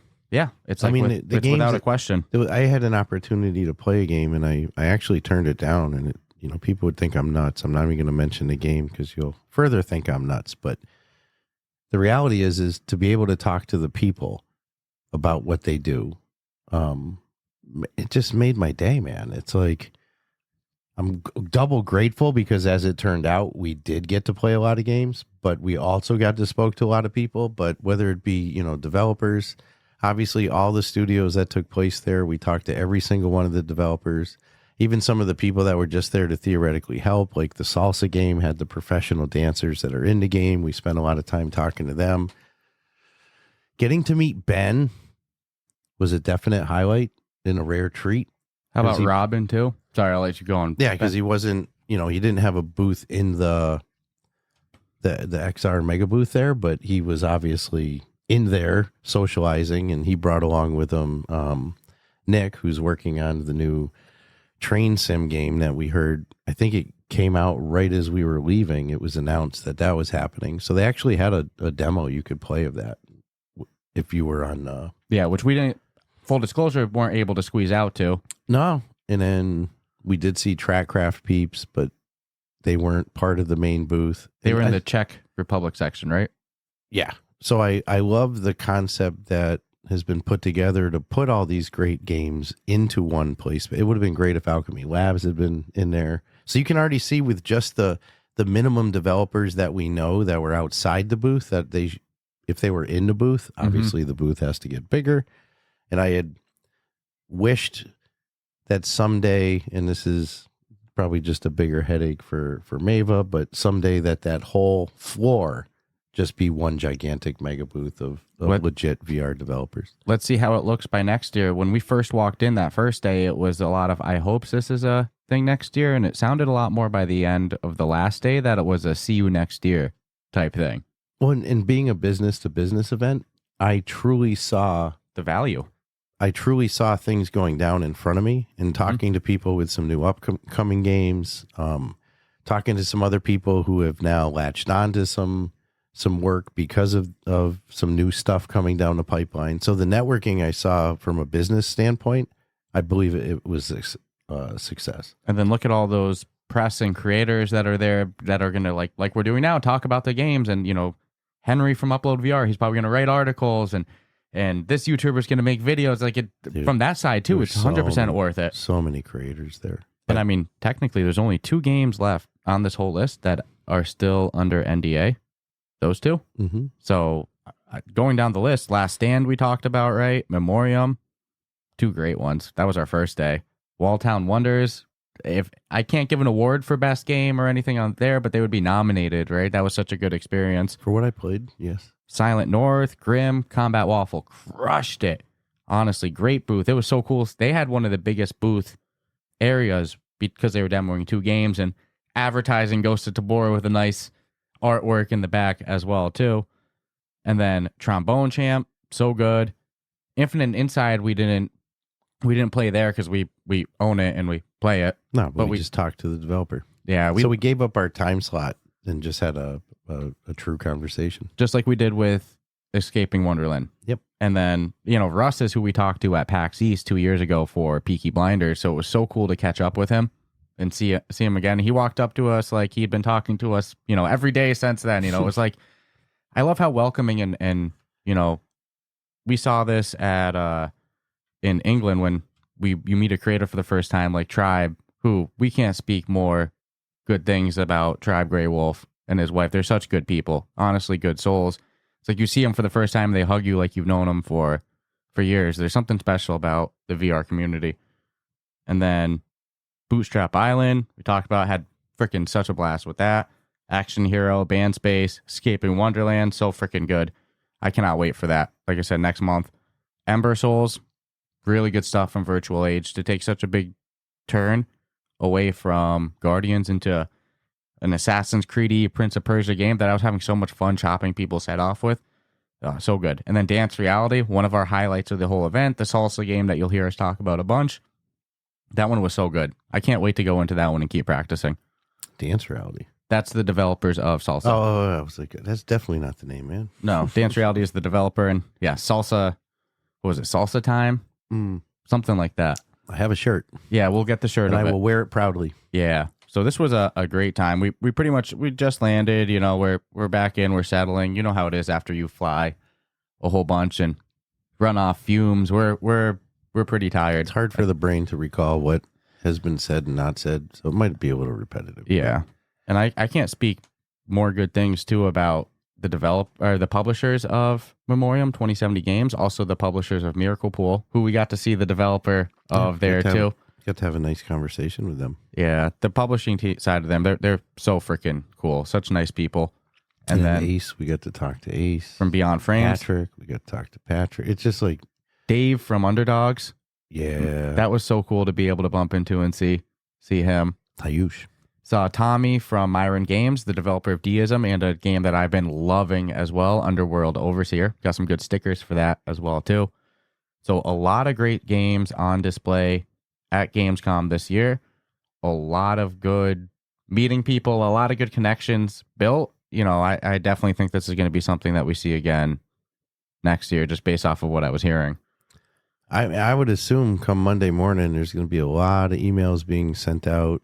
And again, I think the networking from every company that was there. I mean, at some point, I would assume everybody came up to somebody and was trying to pitch something, because there was a lot of indie devs that are, you know, working on some projects. They're on the grind. And this is like a perfect location for an indie dev to like just get the advice that you ordinarily wouldn't be able to get at a convention because of all the sheer amount of people. But again, being business to business, it was all business. Yeah, such a good time. And no issues, no drama. Everybody was just so friendly. Like you said, developers that weren't part of the booths were coming in, walking around, trying the other games, interacting with people, and everybody just got along. You're truly seeing the community around VR firsthand when you see it in that kind of sense. It's like, it's one thing that we know it's there, but when you feel it and you see it, and companies giving advice who normally would probably have to charge for such said advice, but everybody trying to help everybody. Like, all right, what is the issue you're having? If it's a development issue, well, there's somebody you can talk to. If it's a publishing issue, I mean, I won't lie. If I had a game and I knew that Fast Travel and Beyond Frames was there, you don't think I'd have my freaking computer or phone ready to go going? And you saw a lot of that. Like, hey, look at the game I'm working on. No, you have that headset in your backpack ready to put on someone, you know? And dude, to the point where we had people pitching their game to us, like I could reach into my magic backpack and pull out a golden nugget. Yeah, like I have any pull in the industry like that. Let me just shave you off a little bit of gold here and we'll get the ball rolling. But what we were able to do was say, look, if it was me, and this is just personal, and this was my game I was working on, these are the individuals I would speak to first. And then based on what they said, maybe you get directed somewhere else. And there was somebody who actually did that. And even if not, then at least you'll get the feedback of what you need that maybe I can't give you, you know? So, I mean, overall, but as far as creators go, and it's, I mean, Jamie and Xena, they worked the front end side of it. They were a big part of this whole thing coming together with managing the appointments, and they did a great job making sure that people that were there were the people that were supposed to be there as well, too. It's a big challenge. They held the front end and as well as the list, and I believe they're the ones who put together the agendas for all the creators and what they should see and what time, and that collated with what every single studio had on a spreadsheet. So there's no issues either. There's always areas for improvement, right? After something, you do something and something pops up and you're like, I didn't think of that. But nothing was made public to anybody or anybody would have recognized anything. I think I even said that to him. I was like, I don't think there was any issues, but if there was any issues, it wasn't translated to our side's experience. That's exactly how events are supposed to, unless it's something obvious, like something falls down. It's like everything should happen and nobody know, except the people that are operationally running it. But they crushed it. I loved seeing the whole Impact team and the Flat to VR team that was there. Got to see Team Beef, which was mind-blowing. A guy comes up and just gives me this huge hug. They were so cool. And he's like, I love you guys. And I had to look, and I'm like, holy shit, it's Team Beef. Are you kidding me? 3 dudes rolling in here. The amount of love and mutual appreciation on both ends. Yeah. It's cool. I think we were there, like we were the developers' biggest fans, and at some points it felt like that they were fans of us. It was like, which way is this supposed to go? It benefits all parties. But as far as creators go, and it is no disrespect to everybody, or anybody, but Tribe, the Grey Wolves, I love them, man. Yeah. I have a connection. I don't know what it is. Yeah, they're our buddies for sure. And it was great to see Mateo again as well too. We got to fly in with him. He's a great guy as well. Yeah. It was so cool to see all those. You know, all Gamertag was there. Bearded Banjo was there. We saw Demo Akura, who is the guy that does all those badass Blade and Sorcery trailers and now works for Timeless VR. We got to see, and you talk 19-year-old kid, man, crushing it, living his best life and following his dream at an age where anybody older goes, man, what if I had followed like whatever was my thing back then? But that's not how life works all the time. So it's nice to see people that are all following their dreams. We saw Tanvarian as well too. Yeah. So I can't speak badly about a single creator we saw there. Of course, as you say, everybody was just having their best life. Like you said, of course, we might feel like, oh, we love the Grey Wolves. They were, we have a good connection with them and stuff like that. It's not like that there was a single creator there that was not. No. Like, well, they're so far away from where we live. It's like, we love Mateo. He lives, 30 minutes away. In theory, we could get together once a month if we wanted, but they're on the West Coast, man. Hopefully we see them at Connect though. Yeah. So it was really cool. Good experience, top to bottom, all the different games we tried, all the different people we got to see. I mean, it was feedback on Behemoth was pretty damn good too. We didn't get to play it, but I didn't hear one complaint. No. Same thing with Batman. I think we talked about this already about having a nice sit down discussion with the Alchemy Labs people as well too. Their CEO is freaking awesome. And we got to try something. No. Nothing to say about it, but we got to try something. But we visited their booth. We were there. They had a nice sized booth. Yeah. They did it. They had like a front counter area, and then you'd go into a room because obviously whatever happens in there, they don't want being advertised around. But it was also nice to sit down after and just have a good time. Shoot the breeze. I mean, have an honest conversation. Their CEO is a cool dude, man. I'd love to have him on the podcast sometime and pick his brain a little bit, even if it's not even to hype anything up. I think he would be like a great person to have as like a roundtable guest because he's gonna. He's got a great perspective on and he believes in his opinions. You know what I mean? Well, it shows in his products. Ooh, great stuff, man. Great event. Really hope it's a thing next year. Based off of the feedback and what I had heard, it sounded like it definitely will be, but nothing's ever guaranteed. So I can't thank all the people responsible for us being able to go there. And I know for a fact Mava's responsible for some of that. I'm going to go on a limb and say I know for a fact Scott Albright was part of that. And there's a handful of others that are probably behind the curtain that I don't even know I should be thanking. But I would thank every single human being that had anything to do with us going there. Yeah, I have to give Scott a lot of respect for kind of always including us in these type of things and really giving us the time of day for just, including us as the creators, I wish Spoon had flown out there. Yeah, one day we'll catch a Unless Spoon. you gunny sack him and throw him on a plane. I don't think that's going to happen. And then I would not want to unleash the gunny sack in the wild after knowing you did that. So I almost feel like he wouldn't, like once he woke up, he would just be like, all right, they did it. I'm not going to risk it. An angry Spoon would be scary, bro. Yeah. You know what I'm saying? I don't want no piece of that. But it would have been cool to. But I love seeing the Combat Waffle team. Mm-hmm. We don't.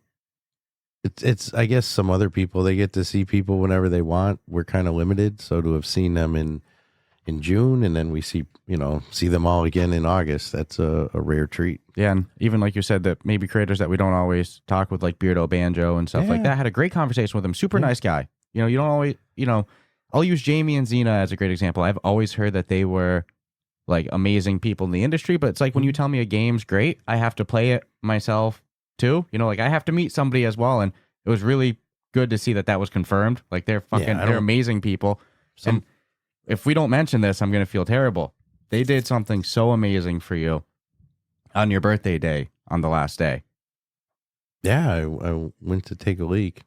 I didn't even know they were gonna do this either. Right towards the end of the party. It was probably 7 p.m., right? I was talking to Jamie beforehand, and it subtly came out. I think I brought it up. I didn't wear a birthday hat or a shirt or nothing. So, although I think I mentioned last night on our recording that Tracy wanted to make me one, but I didn't. And he's like, "Oh, it's your birthday, man," and I'm like, "Yeah, I didn't want to make a big deal." Walk around going, "Hey, it's my birthday." Yeah, because to me, it's like you're asking for. If you go into a restaurant and say it's your birthday, the only reason you're doing that is because you want attention and you want something for free. It's supposed to be like the person with you goes up and tells them it's their birthday, right? And I wasn't asking for nothing from nobody. I'm just grateful to be part of this, watching it go down for the first time. But I go to the bathroom and come back, and then I see everybody standing there like in a big horseshoe, and I'm actually a little concerned for a second, thinking that everyone's leaving, and then everyone's saying, for the little bit of video we have, you can see just how red I'm turning, because truly I had no clue this was going down.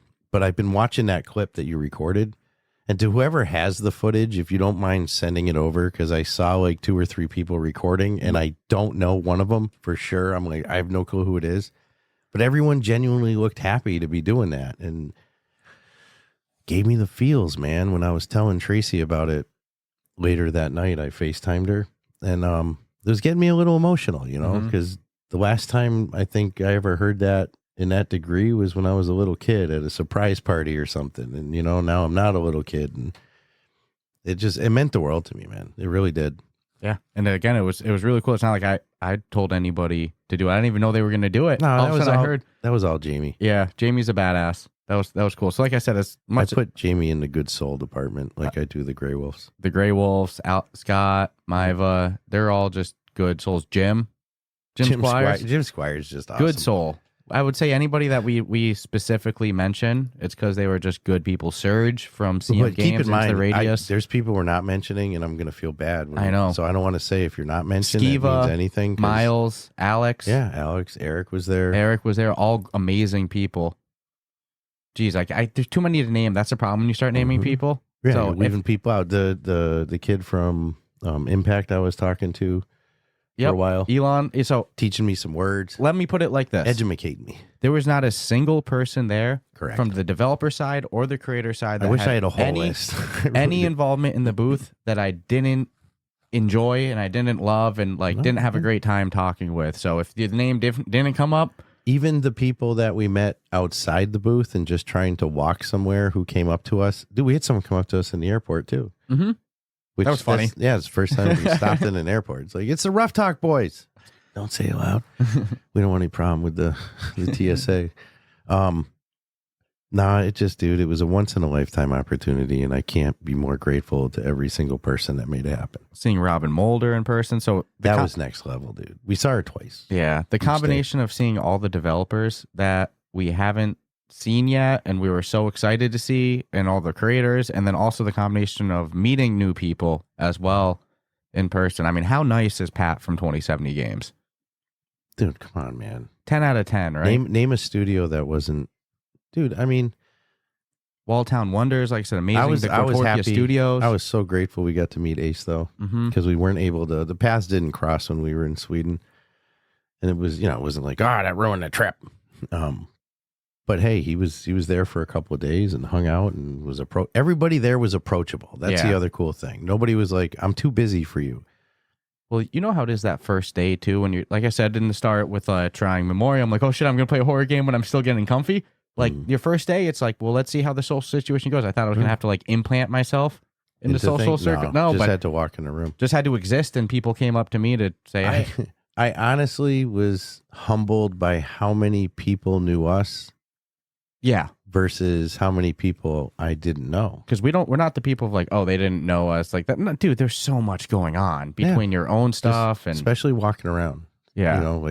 Literally people with games in development who've been listening for years, and they're like, trusting our wisdom and words on their product. So it was an over the top experience, dude. Yeah. I was definitely running on fumes. By the end I could feel myself getting spacier and spacier, making stupider errors in my gaming as well too. I was like, it's all right, but it was fun. It was so fun. I could have done another more week. Oh, me too, dude. We had a little VR village of creators and developers. Such a cool experience. And like I said, everybody that was responsible for us coming out there and just putting on the show, Maiva, Scott, Jamie, Xena, Jim, everyone that partaked. Jim is such a cool personality that, I mean, he was there in a working capacity as well. But if I was having an event, I'd probably invite Jim to it just to be there because of his personality. He has a way of just making you happy. He's got a good energy. Same thing with Ben. Yeah. Ben was so, I'm glad we got to meet him. He's fucking awesome. Got to see Henry again from Upload VR. You know who crushed it with their booth working as well too? Oscar from Fast Travel Games with Action Hero. Because it's a game, like you said, that if you want to play like that, you can move a lot. But a lot of people choose to move. Yeah. So he was doing a great job making sure everybody was in a good position, but always being like, hey, just a heads up, you're getting a little close. I'm going to put my hands on your shoulder. I'm going to guide you a little bit. So there's never that touching in VR. Yeah. And he just did a great job always being attentive. You would see, I was watching him. Did you watch him while I was playing? Yeah, I was standing right there. He was, while you were playing, and he was ducking and dodging while you were playing as well too, because he was watching the screen. If he saw you getting close to the wall, he'd get himself in position, waiting for the opportunity that I think he was timing it in his own mind to when you got killed to then tell you to move so you wouldn't get. I've gotten like that watching boxing fights and MMA fights of I start standing up and I'm not pacing but moving around, and that's how he was watching you play. He was a bullet would come, he would kind of move his shoulder a little bit, he was just so into it. So he did a great job. Who's the guy in our Discord from Fast Travel? Jesper. Yeah, he was awesome.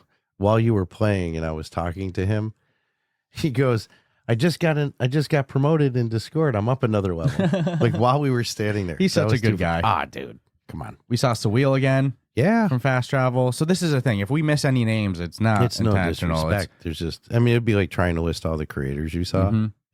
I had to pull up the list of games, dude. There were so many games. There's 20 games we played. Next to impossible. And we traveled with Mateo on the the plane way down. there. Yeah. So that the was only a good reason we didn't experience. travel back with him is because he had back a day earlier. He had some than obligations. Us. Yeah. He had Hey to man, take the guy's care got wife and kids. I don't. Yeah, whatever the obligations, I don't judge. Yeah, you got to leave a day early and you have a family. I'm not like, what, you can't stay for the whole party, man? It's like, come on, dude. People got lives, but it was so good to be able to see him again in person. Good stuff, man. I can't think of anything else that we haven't already said besides it was just such an honor to be out there. Mm-hmm. So I think we even went a little longer than we did because we know the previous day recordings were long, but it's the only episode this week. I'm not even upset about it. It's the Gamescom mega episode for the I'm mega not booth. upset if everything was repeated in this last little wrap up, as it probably should have been. Hey, you ready? The home of XR booth at Gamescom, that was the place to be. They did such a good job. Their bar setup was so beautiful. You were missing out. All the developers did a great job with their booth setups. They were all so good. They all did a great job managing everything. You all crushed it. I mean, I really hope this is a thing next year. And beyond all the developers that were there walking around saying, I want a piece of this now next year, wait till the word gets out. Wait till they message their people, other studios that weren't even there, and they start to hear about it. I think next year's going to be a big deal. So thank you to everyone. This was such a fun time, going out there. I can't believe that we've hit the point that we're doing it, man. We're traveling. Yep. We're world travelers at this point. So cool stuff. Other than that, if you enjoy the episode, subscribe, rate us 5 stars, and check you out next time. Ciao, ciao.